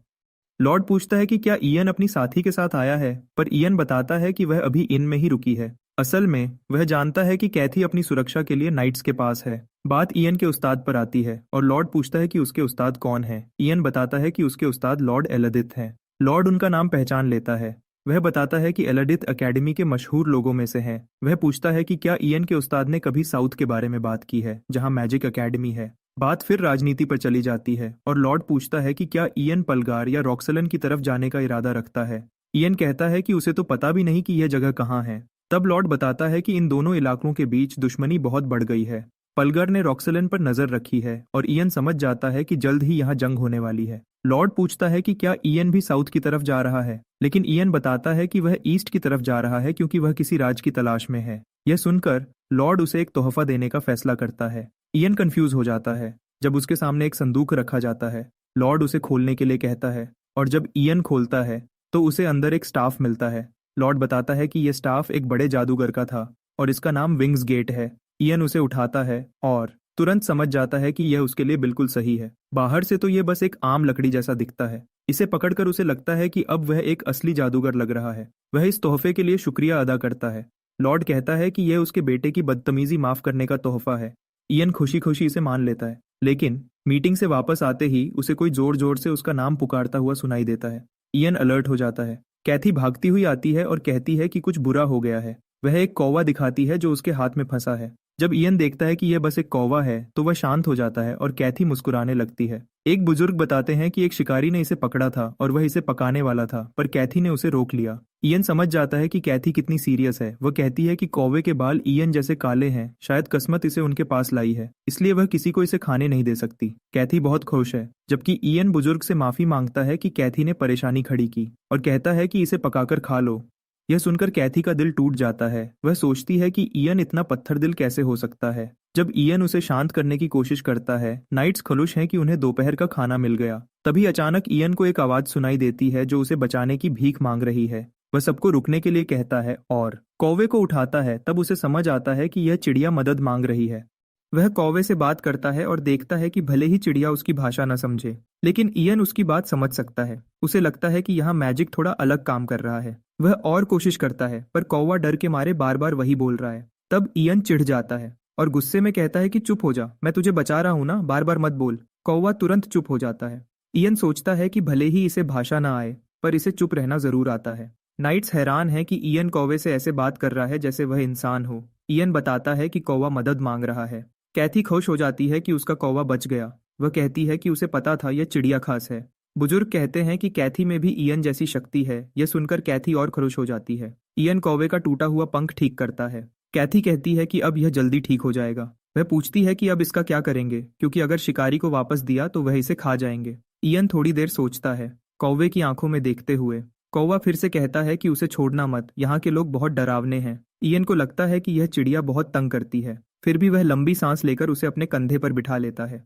कैथी पूछती है कि क्या हम इसे साथ ले जा रहे हैं। इयन कहता है हाँ, जब तक इसका पंख ठीक नहीं होता। कैथी खुशी से उछल पड़ती है और कहती है कि इसका नाम रखना होगा। वह कई नाम बताती है, पर इयन को कोई पसंद नहीं आता। आखिर में वह ओबेरॉन नाम रखता है। कैथी को यह नाम बहुत पसंद आता है और तब से कौवे का नाम ओबेरॉन पड़ गया। कौवा गर्व से कहता है कि अब तुम मेरी सेवा कर सकते हो। इयन सोचता है कि यह कौवा कुछ ज्यादा ही बोलने लगा है। कैथी कहती है कि क्या हम नाइट्स के साथ ही सफर करें, क्योंकि अकेले घूमने से तो उनके साथ रहना ज्यादा सुरक्षित है। इयन सोचता है कि बात तो सही है, डाकू नाइट से डरेंगे ही। फिर भी वह सोचता है कि अगर उनकी मंजिल अलग हुई तो क्या होगा। इससे पहले कि वह कुछ सोचे, बुजुर्ग पास आकर पूछते हैं कि तुम दोनों परेशान क्यों हो। वह बताते हैं कि इयन कितना भी बड़ा जादूगर क्यों ना हो, एक लड़की के साथ अकेले सफर करना खतरनाक है। इसलिए वह एक डील का प्रस्ताव रखते हैं। काउंट कटीना के इलाके में एक खतरनाक मॉन्स्टर आ गया है। बुजुर्ग बताते हैं कि वहां जाते हुए नाइट्स मैंटिकोर नाम के एक जानवर का शिकार करेंगे। ये एक बहुत खतरनाक जादुई जानवर है जो सिर्फ मजे के लिए लोगों को मारता है। इयन नाम सुनकर हैरान होता है और पूछता है कि क्या उसे इतने खतरनाक काम में मदद करनी होगी। बुजुर्ग कहते हैं कि वह उसे जबरदस्ती नहीं करेंगे। अगर इयन अपनी मर्जी से मदद करना चाहे तो कोई मना नहीं करेगा। इयन तुरंत मना कर देता है, वह अपनी जान खतरे में नहीं डालना चाहता। पर बुजुर्ग उसे रोककर साफ करते हैं कि उन्हें इयन की जरूरत किसी और वजह से है। वह बताते हैं कि जब उन्होंने मैंटिकोर के शिकार का ऐलान किया तो वहां के एक प्रीस्ट ने एक लोकल जादूगर को जबरदस्ती मदद के लिए कहा। जादूगर नाराज हो गया और अब नाइट्स चाहते हैं कि इयन जाकर मामला सुलझा दे। इयन भी एक जादूगर है, इसलिए बुजुर्ग को लगता है कि इयन की बात का असर ज्यादा होगा। इयन सोचता है कि यह डील बुरी नहीं है। अगर बस एक नाराज जादूगर को मनाना है तो बदले में उन्हें नाइट्स की सुरक्षा मिल जाएगी, जो कैथी और उसके लिए अच्छा है। आखिर में वह मान जाता है। जल्द ही वह साथ सफर शुरू करते हैं और इयन को लगता है कि नाइट्स के साथ सफर करना काफी आरामदायक है।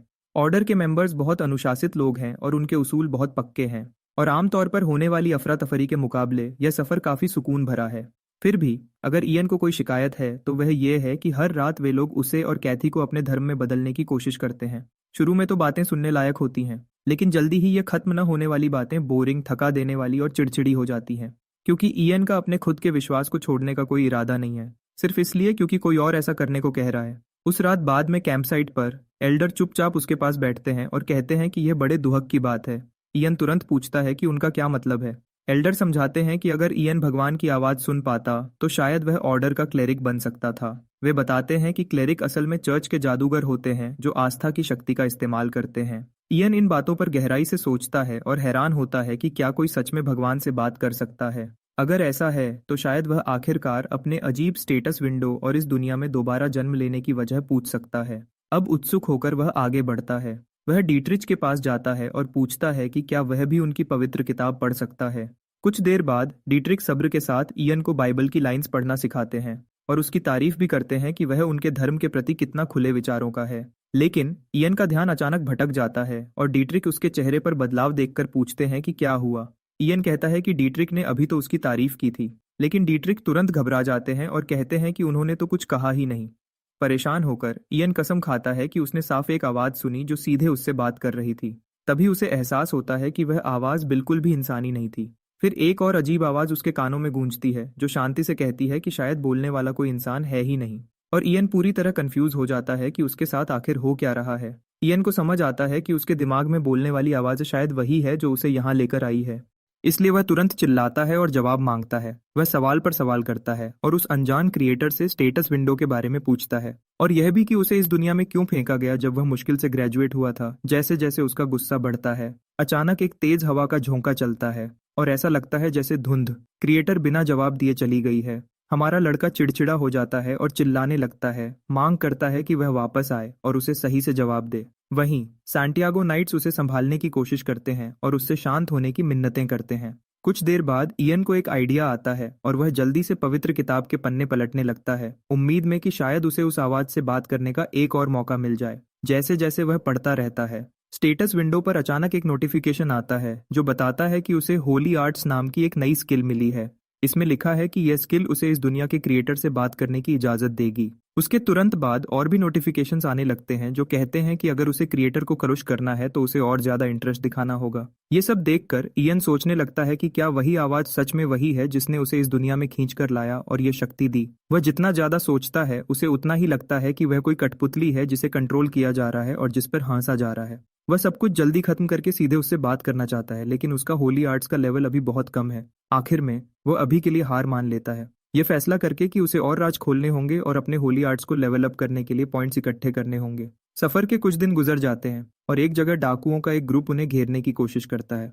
नाइट्स उन कमजोर डाकुओं को बिना किसी परेशानी के संभाल लेते हैं और फिर इयन के पास जाकर पूछते हैं कि क्या वह ठीक है। इयन कहता है कि वह सुरक्षित है और एल्डर से पूछता है कि क्या वह ठीक है, क्योंकि लड़ाई तो वही कर रहे थे। एल्डर हंसकर बात टाल देते हैं और कहते हैं कि चाहे वो कितने भी बूढ़े हो जाएं, वो कोई कमजोर इंसान नहीं है। वह अभी भी इन छोटे मोटे डाकुओं से नहीं हारेंगे। इयन मौका देखकर उनके पास्ट के बारे में पूछता है और कहता है कि उसने सुना है वह कभी मर्सनरी हुआ करते थे। एल्डर मान लेते हैं और कहते हैं कि भले ही वह अब बूढ़े दिखते हैं पर कभी वह बहुत मशहूर हुआ करते थे। वे बताते हैं कि उन्हें एल्डर नाम इसलिए रखना पड़ा क्योंकि जब भी लोग उनका असली नाम सुनते तो लोग सिर्फ नाम कमाने के लिए उनके पीछे पड़ जाते थे। यह सुनकर इयन सोचने लगता है कि क्या वह सच में इतने मशहूर थे। डाकुओं के जाने के बाद एक नाइट एल्डर को बताता है कि आगे रास्ता दो हिस्सों में बंट गया है। वह कहता है कि पूर्वी रास्ता काउंट के महल की तरफ जाता है, जबकि पश्चिमी रास्ता मैंटिकोर इलाके की तरफ जाता है।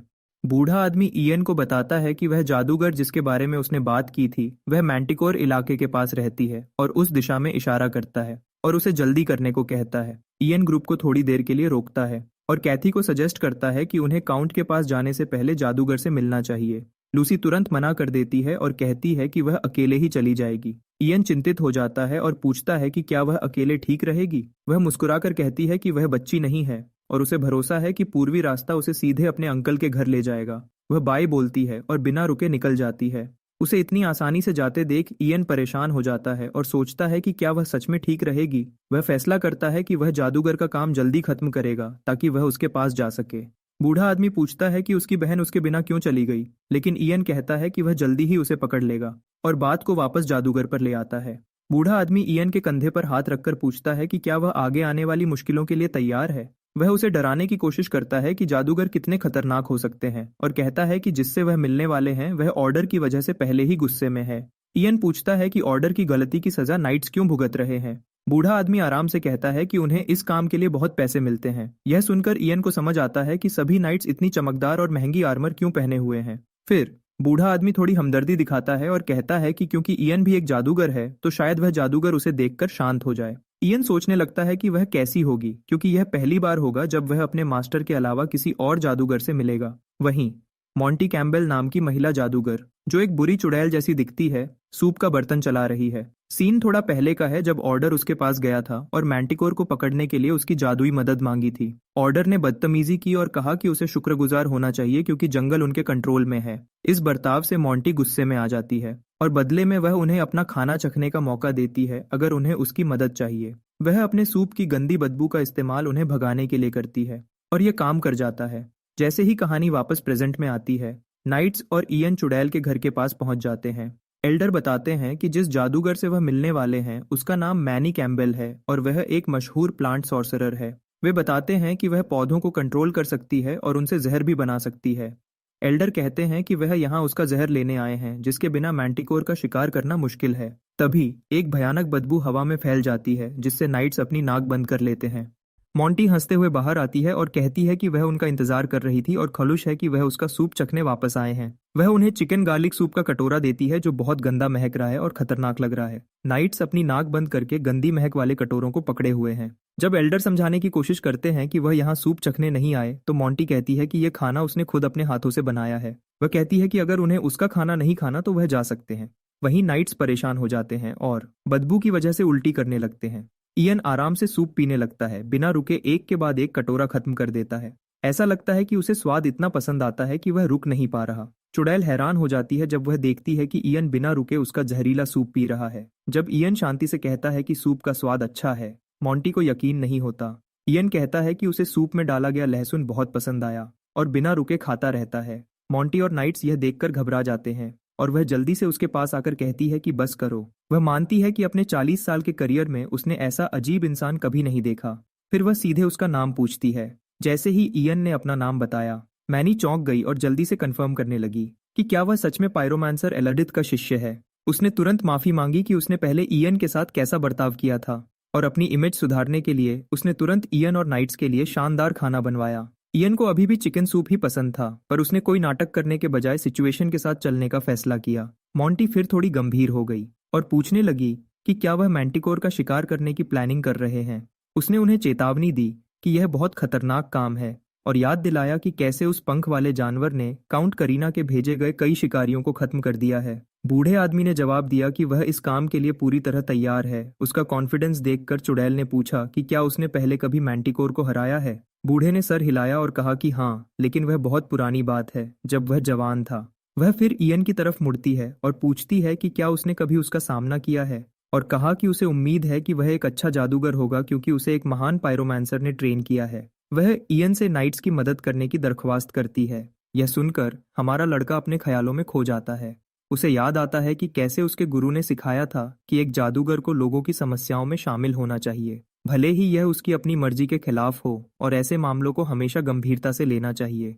इन बातों को याद करते हुए इयन को लगता है कि उसके पास इस खतरनाक पंख वाले शेर का शिकार करने की कोई खास वजह नहीं है, लेकिन मना करने पर मेज सर्कल में अफवाह फैलने के डर से वह थोड़ा झिझकने लगता है। मेज सर्कल एक संस्था है जो जादू के सही इस्तेमाल के लिए बनी है और इयन वहां अपनी इज्जत खराब नहीं करना चाहता। उसे डर है कि मना करने से उसके गुरु नाराज हो सकते हैं और शायद दूसरे जादूगर भी जरूरत पड़ने पर उसकी मदद न करे। यह देखकर कि उसके पास कोई और चारा नहीं है, इयन शिकार पर साथ चलने के लिए मान जाता है। अगली सुबह वह मैनी और नाइट्स के साथ जंगल की तरफ निकलता है और साथ ही उम्मीद करता है कि कैथी अकेले ठीक होगी। जब वह कैथी के बारे में सोच रहा होता है, उसका पालतू कौवा ओबेरॉन वापस आता है और बताता है कि उसने पंख वाले शेर को ढूंढ लिया है और सही दिशा की तरफ इशारा करता है। जब इयन यह बात बूढ़े आदमी को बताता है तो वह प्रभावित हो जाता है कि इयन स्काउटिंग के लिए कौवों का इस्तेमाल कैसे कर रहा है। सफर के दौरान इयन ने ओबेरॉन को इंसानी भाषा सिखा दी थी जिससे वह सीधे बात कर सकता था। जैसे ही वह करीब पहुंचते हैं, सैंटियागो नाइट्स का लीडर हवा में एक अजीब दबाव महसूस करता है और सावधान हो जाता है। इयन फिर पूछता है कि क्या बूढ़ा आदमी मैंटिकोर को समझाने की कोशिश कर सकता है क्योंकि वह भी एक मॉन्स्टर है। बूढ़े आदमी को समझ नहीं आता कि क्या जवाब दे, जबकि मोंटी तुरंत मना कर देती है और कहती है कि पंख वाले शेर को आसानी से समझाया नहीं जा सकता। वह थोड़ी घबरा जाती है और पूछती है कि इयन समनिंग के बारे में क्या जानता है और चेतावनी देती है कि अगर उसने ऐसा कुछ किया तो वह उसके गुरु को शिकायत कर देगी। इयन थोड़ी देर सोचता है कि क्या उसे अपनी मेहनत के लिए थोड़ी तारीफ मिलनी चाहिए थी। तभी एक नाइट एक दिशा में इशारा करता है और बताता है कि उनका सामना मॉन्स्टर से हो गया है। सब लोग पत्थर की तरह जम जाते हैं, हिलने की हिम्मत भी नहीं करते। हमारा लड़का बाकियों को कहता है कि बिल्कुल मत हिलना और मेरे पास रहो। तभी डीट्रिक बूढ़े आदमी के पास आता है और कहता है कि जहरीले हथियार तैयार हैं और जहर में डूबे हुए कई तीर पकड़ता है। नाइट लीडर अपने आदमियों को तीर चलाने का हुक्म देता है और तीरों की बौछार उसके ऊपर से निकल जाती है। इस बीच इयन बिना कुछ बोले सब कुछ देखता रहता है। जैसे ही जहरीले तीर आगे बढ़ते हैं, हमारा हीरो अचानक सावधान हो जाता है। तीर मॉन्स्टर की चमड़ी से टकराकर वापस गिर जाते हैं और एक छोटा सा निशान तक नहीं छोड़ते। वह जल्दी से यह बात बूढ़े आदमी को बताता है, जो परेशानी में अपना सर पकड़ लेता है, जबकि डीट्रिक पूछता है कि अब क्या करें। जैसे ही वह एक और हमले का हुक्म देने वाला होता है, एक डरावनी हंसी पूरे इलाके में गूंजती है और मॉन्स्टर सामने आ जाता है। बेचारा ओबेरॉन डर के मारे बेहोश होने वाला लगता है। इयन समझ जाता है कि अब जब मॉन्स्टर सामने है तो जहरीले तीर तैयार करने का वक्त नहीं है। कोई और चारा न देखकर वह आसमान की तरफ देखता है और मोरोनियस का इस्तेमाल करके एक दहाड़ निकालता है। सब खामोश हो जाते हैं, जबकि मोंटी नोट करती है कि लड़के ने सच में यह कर दिखाया। मैंटिकोर भी रुक जाता है और दोनों एक दूसरे के सामने खड़े हो जाते हैं। मॉन्स्टर को दिलचस्प लगता है कि एक इंसान उसकी भाषा बोल सकता है और कहता है कि इयन बाकियों जैसा नहीं है। खुद को संभालते हुए हमारा लड़का पोलाइट रहता है और अपना परिचय देता है, लेकिन मॉन्स्टर तुरंत उसकी बात काट देता है और कहता है कि चुप हो जा और किसी गड्ढे में डूब मर। यह सुनकर इयन पोलाइट होना छोड़ देता है और पूछता है कि तू आखिर है क्या। मैंटिकोर को यह सीधा जवाब पसंद आता है और कहता है कि अब बात बनी। वह इंसान को कहता है कि सीधा बोल अगर कुछ पूछना है तो। वैसा ही टोन अपनाकर इयन कहता है कि उसे मॉन्स्टर का सर चाहिए। यह जवाब सुनकर मॉन्स्टर जोर से हंसने लगता है और कहता है कि उसे यह लड़का पसंद आया। वह फिर जादूगर को डील ऑफर करता है और कहता है कि मेरे साथ मिल जा और इन गंदे इंसानों को फाड़ कर रख दे। ये बात इयन को शॉक कर देती है, जबकि मैंटिकोर बोलता रहता है कि उसे इंसानी मांस खाने में कितना मजा आएगा। वह लड़के को कहता है कि तू जितनी चाहे औरतें ले सकता है और जब तू खत्म कर ले तो मैंटिकोर उन्हें भी खा जाएगा। मॉन्स्टर इस ख्याल से उत्तेजित होने लगता है, लेकिन हमारा लड़का एक निराश भरी सांस लेकर उसे बीच में ही रोक देता है। मॉन्स्टर के सामने जमीन पर थूक कर वह कहता है कि यह ख्याल इतना गंदा है कि सोचा भी नहीं जा सकता। हमारा लड़का और ओबेरॉन दोनों अपनी बीच की उंगली दिखाते हैं और ऐसी गालियां देते हैं कि मॉन्स्टर की मां को भी हार्ट अटैक आ जाए। डीट्रिक डरते हुए कुछ बोलने की कोशिश करता है, लेकिन मैंटिकोर के तैयार होते ही बात कट जाती है। इंग्लिश में स्विच करके वह अपना पंजा भाले की तरह आगे बढ़ाता है और घोषित करता है कि इयन एक ऐसा इंसान है जो उसके हाथों मरने के लायक है। हमारा हीरो इस बात से ज्यादा शौक है कि मॉन्स्टर आम भाषा बोल सकता है और हैरानी में जम जाता है। मोंटी जल्दी से रिएक्ट करती है और एक जादू करती है। अपना पैर जमीन पर पटकती है, पौधे तेजी से बढ़ने लगते हैं। बड़ी बेलें एक दीवार की तरह खड़ी हो जाती हैं और जानवर को उनसे अलग कर देती हैं। लेकिन बूढ़ा आदमी शांत नहीं होता और मैनी को उसके काम के लिए डांटने लगता है। वह कंफ्यूज होकर कहती है कि उसने मॉन्स्टर को कैद कर लिया है, लेकिन बूढ़ा आदमी याद दिलाता है कि उसके आदमी भी कैद हो गए हैं। वह थोड़ी देर रुकती है और फिर जवाब देती है कि नाइट्स बेबस नहीं है और कुछ न कुछ कर लेंगे। अचानक बूढ़ा आदमी जम जाता है जब उसे दीवार के दूसरी तरफ से चीख सुनाई देती है। अपने आदमियों के लिए चिंतित वह भागता है, जबकि दोनों उसे रुकने के लिए चिल्लाते हैं। थोड़ी देर बाद वह उस जगह पहुंचते हैं और वह तुरंत पूछता है कि क्या सब जिंदा हैं। माहौल गंभीर हो जाता है जब एक नाइट कहता है कि वह बच गए, लेकिन डीट्रिक बुरी तरह घायल है। दर्द में पड़े हुए वफादार नाइट माफी मांगता है कि मॉन्स्टर भाग गया, लेकिन सांटियागो नाइट का लीडर उसकी बात काट देता है और उसे कसकर पकड़ लेता है। इयन को लगता है कि वह टूटने वाला है और अपनी मुट्ठियां कस लेता है। दोबारा जन्म लेने के बाद उसने कभी नहीं सोचा था कि वह किसी को अपनी आंखों के सामने मरते हुए देखेगा, खासकर डीट्रिक जैसे इंसान को। पुरानी यादें उसके दिमाग में घूमने लगती हैं और वह स्ट्रगल करता है यह मानने के लिए कि सब कुछ कितना असली है। उसे आखिरकार समझ आ जाता है कि इस दुनिया में मॉन्स्टर और जंग आम बात है। जिन मौतों के बारे में उसने सिर्फ कहानियों में पढ़ा था, वह अब उसकी आंखों के सामने हो रही है। खड़े होकर कुछ न करने के बजाय वह अपना क्लोक ठीक करता है और अपने घायल साथी की तरफ बढ़ता है। उसके पास घुटनों के बल बैठकर वह डीट्रिक से पूछता है कि क्या उसे याद है कि बाइबल स्टडी में क्या सिखाया गया था, कि अगर कोई सच में विश्वास करे और सच्चे मन से प्रार्थना करे तो भगवान कोई ना कोई रास्ता निकाल ही देते हैं। यह शब्द नाइट की आंखों में आंसू ले आते हैं और वह हाँ में जवाब देता है। इयन फिर कहता है कि उन्हें साथ में प्रार्थना करनी चाहिए और एक नीली रोशनी उनके चारों तरफ फैलने लगती है। अपने दिमाग में वह भगवान को पुकारता है और कहता है कि उनका एक वफादार भक्त उनके सामने तड़प कर मर रहा है और पूछता है कि क्या वह कुछ नहीं करेंगे। एक आवाज आती है कि उसकी पुकार सुन ली गई है और इयन ने इतने प्यार से पूछा है तो वह कुछ जरूर करेगा। पूरी जगह नीली रोशनी से भर जाती है, जिसकी वजह से सब कुछ पल भर के लिए दिखना बंद हो जाता है। बूढ़ा आदमी उसे पुकारता है, लेकिन बात पूरी होने से पहले ही रुक जाता है। इस बीच हमारा हीरो अपने साथी का हाथ छोड़कर अपने हाथों को देखने लगता है। उसे समझ नहीं आ रहा कि क्या हो रहा है। सीन एक चमकीली और सुंदर जगह पर बदल जाता है, जहां एक आवाज डीट्रिच को उठने के लिए कहती है। सफेद कपड़े पहनी एक औरत अपना हाथ उसकी तरफ बढ़ाती है, जिसे देखकर वह हैरान रह जाता है। आदमी समझ जाता है कि यह वही क्रिएटर है जिनकी वह इतने समय से प्रार्थना कर रहा था। जब वह नीचे आकर उसके सामने खड़ी होती है तो वह कहती है कि उसे यहाँ देखकर उसे खुशी हुई। डीट्रिक तुरंत अपना सर झुका लेता है और जो हो रहा है उससे काफी भावुक हो जाता है। होली लेडी उसे कहती है कि उसके जीवन का काम अभी खत्म नहीं हुआ है। वह कंफ्यूज होकर उसकी बात दोहराता है, समझने की कोशिश करता है, लेकिन होली लेडी अपना हाथ फिर से बढ़ाती है और कहती है कि उसके संदेश को और दूर तक फैलाए और उनकी मदद करे जिन्हें जरूरत है। सबसे जरूरी बात, वह उस वफादार नाइट से कहती है कि उसे उसके अपोस्टल इयन की मदद करनी होगी। तभी डीट्रिक असली दुनिया में उठ जाता है जब उसका मास्टर उसका नाम पुकारता है। वह उठकर बैठ जाता है और पूछता है कि अभी क्या हुआ। हमारा लड़का उसका नाम लेता है और उसके पास जाकर पूछता है कि फिर से जी उठना कैसा लग रहा है। नाइट तुरंत रोने लगता है और इयन के हाथों को जोर से पकड़ लेता है। वह कहता है कि हमारे हीरो ने उसे बचाया क्योंकि क्रिएटर ने ही ऐसा करने का आदेश दिया होगा। हमारा हीरो थोड़ा घबराकर मुस्कुराता है और याद करता है कि वह होली आर्ट्स का इस्तेमाल सिर्फ इसलिए कर सका क्योंकि होली लेडी ने उसे अपनी शक्ति उधार दी थी। वह पूछता है कि नाइट को यह कैसे पता चला और बताता है कि होली लेडी ने कहा था कि डीट्रिक को अभी इस दुनिया में बहुत कुछ करना है। ग्रेट बीइंग के शब्दों को याद करते हुए नाइट उत्साह में चिल्लाता है और इयन को होली अपोस्टल कहने लगता है। बाकी नाइट सोचते हैं कि शायद उसके सर पर चोट लगी है और वह उस पर नजर रखने का फैसला करते हैं। सब कुछ होते हुए देख रहे हैं। मनी कहती है कि जो लोग अभी मरने वाले थे वह अब कितने खुश दिख रहे हैं। अपने आदमियों को सही हालत में देखकर बूढ़ा आदमी पूछता है कि क्या वह मैंटिकोर से लड़ने के लिए तैयार हैं। हमारा हीरो ओबेरॉन को पहले एरिया स्काउट करने के लिए भेजता है ताकि यह हालत को बेहतर समझ सके।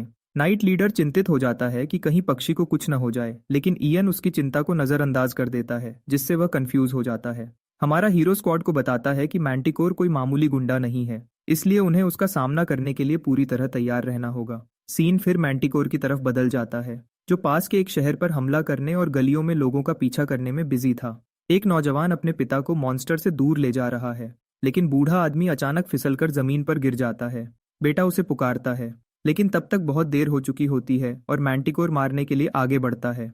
मॉन्स्टर के काटने से पहले ही नौजवान एक पिचफॉर्क उठाता है और उसे अपने पिता से दूर भगाने की कोशिश करता है। वह हथियार को ऊपर उठाए रखता है, भले ही उसका पूरा शरीर बुरी तरह कांप रहा हो। मैंटिकोर समझ जाता है कि बूढ़ा आदमी उसका पिता है और उसे एक ऑफर देता है। वह आदमी से कहता है कि अपने पिता को मार दे और बदले में वह बाकी सबको छोड़ देगा। नौजवान ऑफर ठुकरा देता है और मॉन्स्टर को मरने के लिए कहता है। मैंटिकोर को उस जवाब से कोई फर्क नहीं पड़ता। वह अपना पंजा ऊंचा उठाता है और उन्हें काटने की तैयारी करता है। पिता और बेटा एक दूसरे को पकड़ लेते हैं, अपनी मौत के लिए तैयार। लेकिन उसी पल एक तीर आकर लगता है और मॉन्स्टर की आंख में जा लगता है। सैंटियागो नाइट्स का लीडर आगे भागता है और हमले को रोक लेता है, जबकि मैंटिकोर दर्द में चिल्लाता है। पिता और बेटे को आखिरकार सांस लेने का मौका मिलता है जब बूढ़ा नाइट अपने आदमियों को तैयार होने के लिए चिल्लाता है। सैनिक तेजी से आगे बढ़ते हैं, जबकि मैंटिकोर उन्हें घूरता है और चिल्लाता है कि पैदा वे अपनी मौत की तरफ भाग रहे हैं। लेकिन इयन मॉन्स्टर को पुकारता है और उसे बेवकूफ कहता है। रेज बेटिंग की कला में माहिर वह कहता है कि मैंटिकोर सिर्फ अपनी हार को टाल रहा है, मॉन्स्टर वापस चिल्लाता है कि चुप हो जा, लेकिन हमारा हीरो बोलता रहता है और पूछता है कि क्या हारे हुए कुत्ते की आवाज़ ऐसी ही होती है। रेज बेट काम कर जाता है और मैंटिकोर पूरी स्पीड से इयन की तरफ भागता है। आखिरी पल में हमारा हीरो मुस्कुराता है जब मैनी आगे बढ़ती है और अपना स्टाफ उठाती है। वह एक और प्लांट ग्रोथ स्पेल एक्टिवेट करती है जो मॉन्स्टर को बेलों से कसकर जकड़ लेती है। बूढ़ा आदमी फिर अपने आदमियों को एक्शन लेने का आदेश देता है और वह फंसे हुए मैंटिकोर पर मिट्टी की बोतलें फेंकते हैं। जानवर और भी गुस्से में आ जाता है जब वह अजीब लिक्विड से ढक जाता है। इस बीच मानी इयन से कहती है कि अब उसके चमकने का वक्त है। हमारा लड़का आगे बढ़ता है और चुटकी बजाते ही अपनी फायर मैजिक एक्टिवेट करता है। मैंटिकोर को बहुत देर से समझ आता है कि लिक्विड तेल था और वह तुरंत आग की लपटों में घिर जाता है। उसकी चीखें धीरे धीरे खत्म हो जाती हैं जबकि इयन पर कोई असर नहीं होता। अपने दुश्मन को तब तक जलाता है जब तक वह सिर्फ राख न बन जाए। सब कुछ खत्म होने के बाद नागरिक नाइट्स का शुक्रिया अदा करने आगे आते हैं जो शांति से कहते हैं कि उन्होंने सिर्फ अपना फर्ज निभाया है। बैकग्राउंड से हमारा लड़का सैंटियागो नाइट्स के लीडर को ठंडी नजरों से देखता है। उस बूढ़े को सारी तारीफ लेते हुए देखकर ओबेरॉन उसे मासूम आंखों से देखता है और मजाक में पूछता है कि उसका महान मास्टर को वह इज्जत क्यों नहीं मिल रही जिसका वह हकदार है। वह उस छोटे से फ्लफ बॉल को चुप रहने को कहता है। फिर सोचता है कि क्या मैंटिकोर को आग से जिंदा जलाने के उसके डिस्प्ले ने नागरिकों को डरा दिया। तभी वह सच में हैरान रह जाता है जब एक नौजवान और उसका दादा उसका शुक्रिया अदा करने आगे आते हैं। वह एक पल के लिए जम जाता है, समझ नहीं पाता कि कैसे रिएक्ट करे क्योंकि उसने कभी नहीं सोचा था कि कोई उसका शुक्रिया अदा करेगा। बूढ़े आदमी के चेहरे पर एक बड़ी मुस्कान आ जाती है जब वह उस रिएक्शन को देखता है। नाइट लीडर अचानक उस महान मेज के आगे झुक जाता है जिसने सबको बड़े खतरनाक मैंटिकोर से बचाया। इयन अजीब तरीके से जवाब देता है कि उसने सिर्फ मैनी के आदेशों का पालन किया, इसलिए झुकने की कोई जरूरत नहीं है। वह जवाब नाइट लीडर को हैरान कर देता है जिसे इतनी स्किल्स और प्रेजेंस के बाद इतनी नम्रता की उम्मीद नहीं थी। उसके अनुभव में उसके जैसे बच्चे अक्सर ऐसे हीरो बन जाते हैं जिन्हें देखकर वह असली नोबल्स से भी ज्यादा महान लगते हैं। जल्द ही गार्ड्स का एक ग्रुप नाइट्स के पास आता है और पूछता है कि क्या वही है जिन्होंने जानवर को मारा है। सीधा जवाब देने के बजाय सैंटियागो नाइट्स का लीडर मांग करता है कि पहले वह अपनी पहचान बताएं। आदमी माफी मांगते हैं और बताते हैं कि वह काउंट के महल के गार्ड्स हैं। हमारा लड़का हैरान रह जाता है जब वह दोनों को सीधे काउंट के महल में बुलाते हैं। काउंट की मैंशन में नाइट्स का स्वागत उनकी कामयाबी के लायक एक शानदार दावत से किया जाता है। लूसी का शराबी चाचा जोर जोर से उनके न्याय के जज्बे की तारीफ करता है। इतने खतरनाक जानवर को मारने के लिए उन्हें अपलॉड करता है। बूढ़ा आदमी मुस्कुराता है और आराम से कहता है कि उनके लेवल के वॉरियर्स के लिए यह कोई बड़ी बात नहीं थी। उसके शब्द काउंट को थोड़ा जेलस बना देते हैं। वह सोचता है कि काश उसके पास भी ऐसे गार्ड्स होते। मनी इस बात को नजरअंदाज कर देता है कि उसके अपने गार्ड्स वहीं खड़े सुन रहे हैं। अगला वह चुड़ैल को बटरिंग करना शुरू करता है। वादा करता है कि वह अपनी पूरी कोशिश करेगा कि कोई भी प्रीस्ट कभी उसके जंगल में कदम न रखे। फिर उसका चेहरा अचानक गंभीर हो जाता है जब वह इयन को देखता है। कहता है कि उसने अपनी भतीजी से उसके बारे में काफी कुछ सुना है। आदमी तब हैरान रह जाता है जब वह देखता है कि लड़का मीट और ब्रेड खाने में इतना बिजी है कि उसे पता ही नहीं चला कि उससे बात की जा रही है। तभी उसका छोटा साथी उसे याद दिलाता है कि वह बड़े आदमी उससे ही बात कर रहे हैं। इयन उस घटिया इंसान को गुस्से से देखता है जिसने उसका मजेदार खाना बीच में रोक दिया। वह बड़े हक से ब्रेड का टुकड़ा उठाता है और माफी मांग लेता है क्योंकि खाना इतना अच्छा था कि वह किसी और चीज पर ध्यान ही नहीं दे पा रहा था। यह सुनकर काउंट उसकी बदतमीजी को नजरअंदाज कर देता है। उल्टा वह लूसी को बचाने के लिए इयन की तारीफ करता है और अपने नौकर को एक संदूक लाने का हुक्म देता है। उसके अंदर एक चमकती हुई जादुई स्क्रोल रखी थी।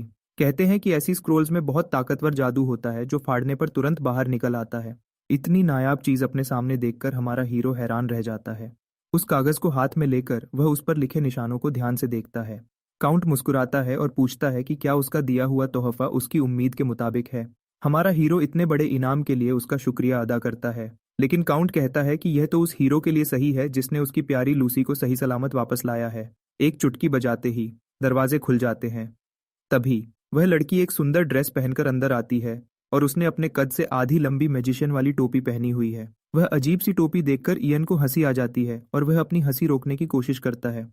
जब लूसी अपने अंकल के पास बैठती है तो इयन सोचता है कि उसने ऐसी अजीब चीज कहां से ढूंढ ली। शर्माते हुए इयन को देखते हुए लूसी धीरे से पूछती है कि वह कैसा है। दोनों को एक पल के लिए एक दूसरे को देखते हुए देखकर रात का लीडर मजाक में याद दिलाता है कि इयन ने कभी उसे अपनी बहन कहा था, लेकिन लूसी के चेहरे से लगता है कि वह उसे उससे ज्यादा कुछ मानती है। बात आगे बढ़ाते हुए काउंट हमारे मैजिशियन के सामने एक प्रपोजल रखता है। वह चाहता है कि इयन लूसी के मिशन में उसका साथ दे ताकि उन लोगों से बदला लिया जा सके जिन्होंने उसे चोट पहुंचाई थी। काउंट जोर देकर कहता है कि वह उसके आदमियों के साथ जाए ताकि मिशन कामयाब हो सके। इयन को तुरंत समझ आ जाता है कि वह जादुई स्क्रोल कोई मुफ्त का इनाम नहीं था। यह बस उसे फंसाने का एक तरीका था।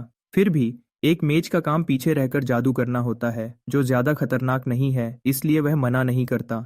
और अगर सब कुछ सही रहा तो उसे लूसी और उसके अंकल से अच्छा इनाम भी मिल सकता है। हमेशा की तरह विनम्र बनते हुए वह मान जाता है कि अगर उन्हें लगता है कि उस जैसा छोटा मेज मदद कर सकता है तो वह जरूर जाएगा। 3 दिन बाद सब लोग काउंट के महल के बाहर इकट्ठा होते हैं। लूसी बताती है कि काउंट तैयारियों में बिजी है, पर वापस आने पर वह उनका शानदार स्वागत करेंगे। सांटियागो नाइट्स का लीडर मुस्कुराता है और कहता है कि उसे उसका इंतजार रहेगा। इस बीच इयन को गुस्सा आता है कि काउंट ने अपने खजाने का लालच देकर उनके कई अच्छे आदमियों को खरीद लिया है।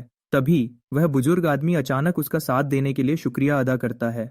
वह वादा करता है कि जब इयन ट्राइफार आइलैंड आएगा तो उसके लिए एक सरप्राइज होगा। इयन को नाम समझ नहीं आता तो लीडर बताता है कि यह कोरल सी में एक तैरता हुआ आइलैंड है और अगर वह सल्वाडोर का नाम लेगा तो वहां के लोग उसका स्वागत करेंगे। हैरान होकर इयन पूछता है कि क्या सल्वाडोर उसका असली नाम है। अब सच बताने का वक्त आ गया था। बुजुर्ग कहता है कि उसका नाम सल्वाडोर है और वह ऑर्कस फैमिली से है। इयन को इस बात की अहमियत तुरंत समझ नहीं आती, लेकिन लूसी तुरंत पहचान जाती है कि यह व्हाइट वुल्व्स का सल्वाडोर है। बुजुर्ग अपने पुराने नाम पर हल्का सा हंसता है। इस बीच इयन वहां खड़ा रहता है और उसे कुछ समझ नहीं आता। लूसी उस बेवकूफ को समझाती है कि वह एम्परर की private mercenary team white Wolves के पुराने लीडर के सामने खड़ा है। उनका लीडर तलवार चलाने में इतना माहिर था कि अफवाह है कि खुद एम्परर ने उसे सोर्ड मास्टर का खिताब दिया था। इसका मतलब है कि वह एक जिंदा लेजेंड के सामने खड़े हैं। ओबेरॉन और इयन को कोई फर्क नहीं पड़ता, दोनों ऐसे खड़े हैं जैसे कुछ हुआ ही न हो। उनका रिएक्शन देखकर लूसी हैरान है। वह समझ नहीं पा रही कि इयन इतना शांत क्यों है। दूसरी तरफ सल्वाडोर को इयन का ऐसा रिएक्शन देखकर ज्यादा हैरानी नहीं होती, क्योंकि उसे यही उम्मीद थी। फिर भी उसे अच्छा लगता है जब लोग उसका असली नाम जानकर पागल हो जाते हैं। इसके बाद सोर्ड मास्टर और विच निकलने की तैयारी करते हैं। एक नाइट इयन का हाथ पकड़ता है और इमोशनल होकर पूछता है कि क्या वह कभी दोबारा मिलेंगे। जाने से पहले सल्वाडोर इयन से हाथ मिलाता है और वादा करता है कि वह आइलैंड पर मिलेंगे। बुजुर्ग उसे सेफ सफर की दुआ देता है। बाद में काउंट अपनी आर्मी को संबोधित करने के लिए स्टेज पर आता है। उसका हर कदम भारी लग रहा है, क्योंकि उसे अपनी भतीजी की बात याद आ रही है कि उसे अपनी माँ का बदला लेना है। उसने कभी सोचा भी नहीं था कि ग्राइम लूसी पर हमला करेगा। फिर भी लूसी की शादी अपने किसी भरोसेमंद आदमी से करवाना उसे एक मजबूत पॉलिटिकल शील्ड दे सकता था। उसका इलाका सुरक्षित हो जाता और उसका कंट्रोल बढ़ जाता। यह सोचकर वह चालाक आदमी सब कुछ शांत होने के बाद लूसी से बात करने का प्लान बनाता है। इसके बाद काउंट एक दमदार भाषण देता है। अपने सैनिकों को ग्रिम के जुल्म और अपराधों को खत्म करने के लिए तैयार करता है। उस रात सब लोग कैंप लगाते हैं। कुछ लोग लूसी समेत हैरान हैं। वह सोच रहे हैं कि क्या इयन का दिमाग खराब हो गया है। खाना बनाने के बजाय वह बस अपना चम्मच उबाल रहा है। वह लड़की सोचती है कि शायद इयन किसी ऐसी जगह से है जहां चम्मच खाना एक शौक है। कुछ दूर बैठे लोग अफवाह फैलाते हैं कि मास्टर मेज पागल है जो चम्मच का सूप पीता है। चिढ़कर इयन लूसी को बताता है कि वह चम्मच को साफ कर रहा है। यह भारी शब्द लूसी के सर के ऊपर से निकल जाता है। इयन कहता है कि यह उसके समझने के लिए बहुत मुश्किल है। इससे बाकी नाइट्स और भी क्यूरियस हो जाते हैं। सोचने लगते हैं कि वह कोई रहस्यमयी और स्वादिष्ट डिश बना रहा है। वह उसे और परेशान करते हैं और पूछते हैं कि क्या वह भी अपना मीट उसके सूप में डाल सकते हैं। खाने के बाद लूसी कहती है कि वह कुछ सोच रही थी, पर उसे समझ नहीं आ रहा।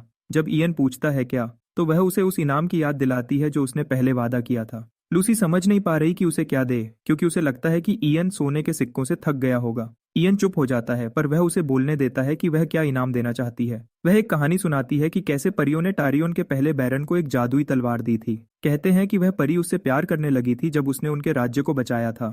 लूसी इस कहानी में खोई हुई है, पर इयन को यह बकवास लग रही है। वह पूछता है कि अगर उनके पास इतनी लेजेंडरी तलवार थी तो उन्हें बैरन से बड़ा खिताब क्यों नहीं मिला। इससे लूसी की फैंटेसी टूट जाती है और वह शर्मिंदा होकर कहती है कि यह सब 100 साल पहले हुआ था।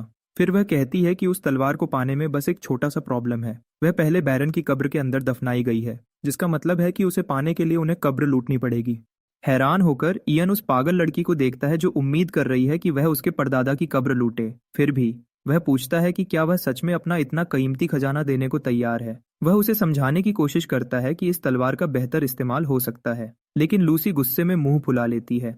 वह कहती है कि इयन ने उसे लड़ने का दूसरा मौका दिया है। उसके हाथ कांप रहे हैं जब वह कहती है कि इयन ने उसकी जिंदगी बदल दी है, इसलिए वह इस इनाम के लायक है। वह खड़ी होती है, शर्मिंदा और गुस्से में, क्योंकि इयन उसकी मेहनत को हल्का ले रहा है। उसे बेवकूफ कहकर वह अपने टेंट में चली जाती है। यह सुनकर इयन को एहसास होता है कि उसे यह बात बेहतर तरीके से हैंडल करनी चाहिए थी। तभी एक लाल बालों वाला नाइट उसे बुलाता है, पूछता है कि क्या उसे थोड़ा वक्त मिल सकता है। उसी वक्त पास का एक किसान धमकी देता है कि अगर किसी नाइट ने उससे चोरी की तो वह उन्हें जान से मार देगा। वह घटिया लोग उसका मजाक उड़ाते हैं और कहते हैं कि अगर वह कुछ मुर्गियां दे दे तो वह चले जाएंगे। एक उनमें से उसकी छाती पर उंगली मारता है और कहता है कि जंग पर जा रहे नाइट्स बिना खाने के जिंदा नहीं रह सकते।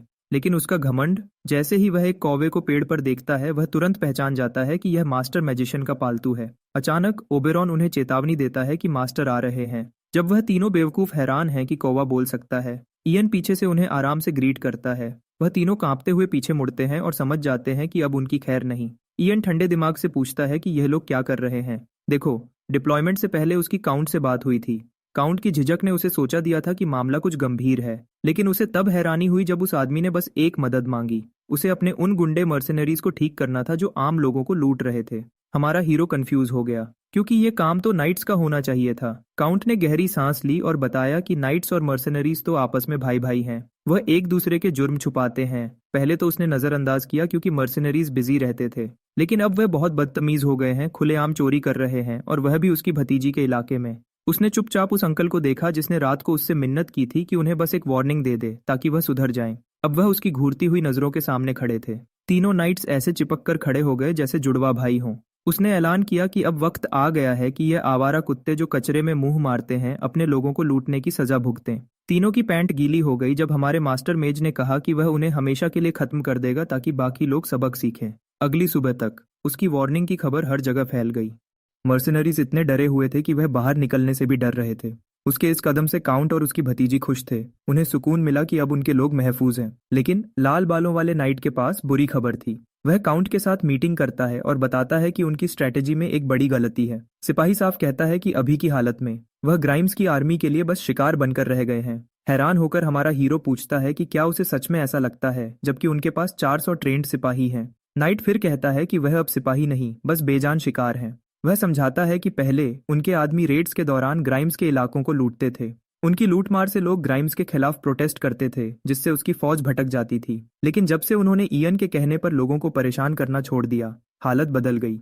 अब लोग शांत हैं, कोई हंगामा नहीं है और सब कुछ स्टेबल है। इसका मतलब है कि ग्राइम अब पूरा ध्यान अपनी फौज इकट्ठा करने में लगा सकता है, जिससे उन्हें बहुत नुकसान होगा। ऊपर से जब से मास्टर मेज ने उन्हें सजा दी है, उनका मोराल भी गिर गया है। यह सुनकर हमारे हीरो को समझ आता है कि वह बहुत बुरी हालत में फंस गए हैं। ग्राइम की खबर से काउंट का सर दर्द करने लगता है और वह कोई रास्ता नहीं ढूंढ पा रहा। जब कोई रास्ता नहीं बचा तो वह हमारे हीरो से मदद मांगता है। वह यह जंग हार नहीं सकते, वरना दुश्मन सब कुछ छीन लेगा। परेशान चेहरे के साथ लूसी भी उम्मीद से उसकी तरफ देखती है। इतने दबाव में भी वह शांति से कहता है कि हालत इतनी भी बुरी नहीं है जब वह यहाँ है।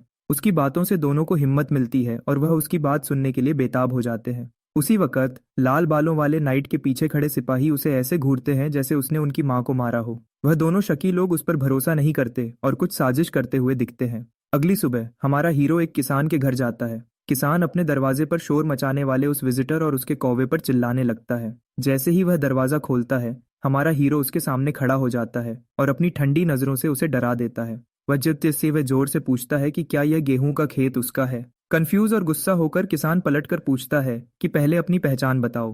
पास खड़ा एक नाइट जल्दी से बताता है कि यह मास्टर मेज एलादित के शिष्य लॉर्ड इयन है। यह सुनकर किसान का चेहरा सफेद पड़ जाता है। उसे समझ आता है कि उसने एक लॉर्ड की बेइज्जती की है। वह तुरंत जमीन पर गिर जाता है और लॉर्ड इयन से माफी मांगने लगता है। जब सब कुछ सेट हो गया, हमारा हीरो अपने प्लान के अगले हिस्से पर बढ़ता है। वह कहता है कि फसल तो पहले ही खत्म हो चुकी है, जिससे किसान परेशान हो जाता है। अपनी छड़ी जमीन पर जोर से पटकते हुए वह दहाड़ता है कि टारियन के पहले बैरन का श्राप उसके गेहूं पर लग गया है। अपने नाटक को पूरा करते हुए वह धीमी आवाज में कहता है कि यह श्राप उस जमीन पर लगता है जो असली मालिक से छीनी गई हो। अपनी रोजी रोटी खत्म होते देख किसान कोई हल मांगने लगता है। तभी हमारा हीरो उसे चुप रहने को कहता है। वह अचानक ऐसे एक्ट करता है जैसे उसे कुछ महसूस हो रहा हो, और उसकी आंखें हैरानी से फैल जाती हैं जैसे उसे ऊपर से कोई संदेश मिला हो। वह हाथ उठाकर कहता है कि भगवान ने श्राप हटाने का रास्ता बता दिया है। अगर असली वारिस लूसी टारियन बैरन बन जाए तो पहले बैरन का गुस्सा शांत हो जाएगा। यह कहकर वह और नाइट्स वहां से निकल जाते हैं, यह कहकर कि उसे कहीं और श्राप महसूस हुआ है। किसान डर जाता है जब हमारा हीरो जाते जाते आखिरी वार्निंग देता है कि ग्राइम के राज में पूरी जमीन बंजर हो जाएगी। ऐसा ही नाटक कुछ और जगह करने के बाद श्राप की अफवाह आग की तरह फैल जाती है। जल्द ही आम लोग प्रोटेस्ट करने लगते हैं और मांग करते हैं कि ग्राइम हट जाए और लूसी को राज मिले ताकि वह श्राप से बच सके। उसी वक्त उसकी इस स्ट्रैटेजी से आर्मी का मोराल भी बढ़ जाता है। लेकिन कुछ शकी सिपाही इससे खुश नहीं दिखते। उस शाम को वह अपनी शिकायत लेकर सीधे काउंट के पास जाते हैं। काउंट पूछता है कि बात क्या है। सिपाही कहते हैं कि उनके मास्टर मेज ने उनके घर पर श्राप की अफवाह फैलाकर गंदा खेल खेला है। वह कहते हैं कि ऐसे मेज के नीचे काम करना मंजूर नहीं जो उनकी जमीन को ही श्राप दे। इन बेवकूफों को देखकर हमारा हीरो पूछता है कि क्या तुम लोग सच में इतने डम हो कि उस झूठ पर यकीन कर रहे हो जो मैंने तुम्हारे सामने बनाया था। वह मूर्ख फिर भी कहते हैं कि उसकी ऐसी हरकतों की वजह से ही वह उस पर भरोसा नहीं कर सकते। तब उसे समझ आता है कि उसका प्लान उलटा पड़ गया। एक झूठ बोलने पर अब वह उसकी हर बात को झूठ समझ रहे हैं। वह थककर सांस लेता है। इन बेवकूफों की शिकायतों से तंग आ चुका है। उसी वक्त वह समझता है कि नाइट्स आर्मी की बैकबोन है, इसलिए उन्हें नजरअंदाज नहीं किया जा सकता। काउंट का परेशान चेहरा देखकर लगता है कि उसे उनकी बात माननी पड़ेगी ताकि भरोसा बना रहे। बात आसान करने के लिए हमारा हीरो खुद आगे आता है। अगर उन्हें एक ऐसा इंसान नहीं चाहिए जिस पर वह भरोसा न कर सके तो उसे यहाँ से जाने में कोई दिक्कत नहीं है। नाइट्स हैरान रह जाते हैं। उन्हें उम्मीद नहीं थी कि वह ऐसा कदम उठाएगा, लेकिन फिर वह उन्हें एक और झटका देता है। वह साफ कर देता है कि बाद में मदद के लिए उसके पास मत आना, क्योंकि अगर वह अब गया तो वापस कभी नहीं आएगा।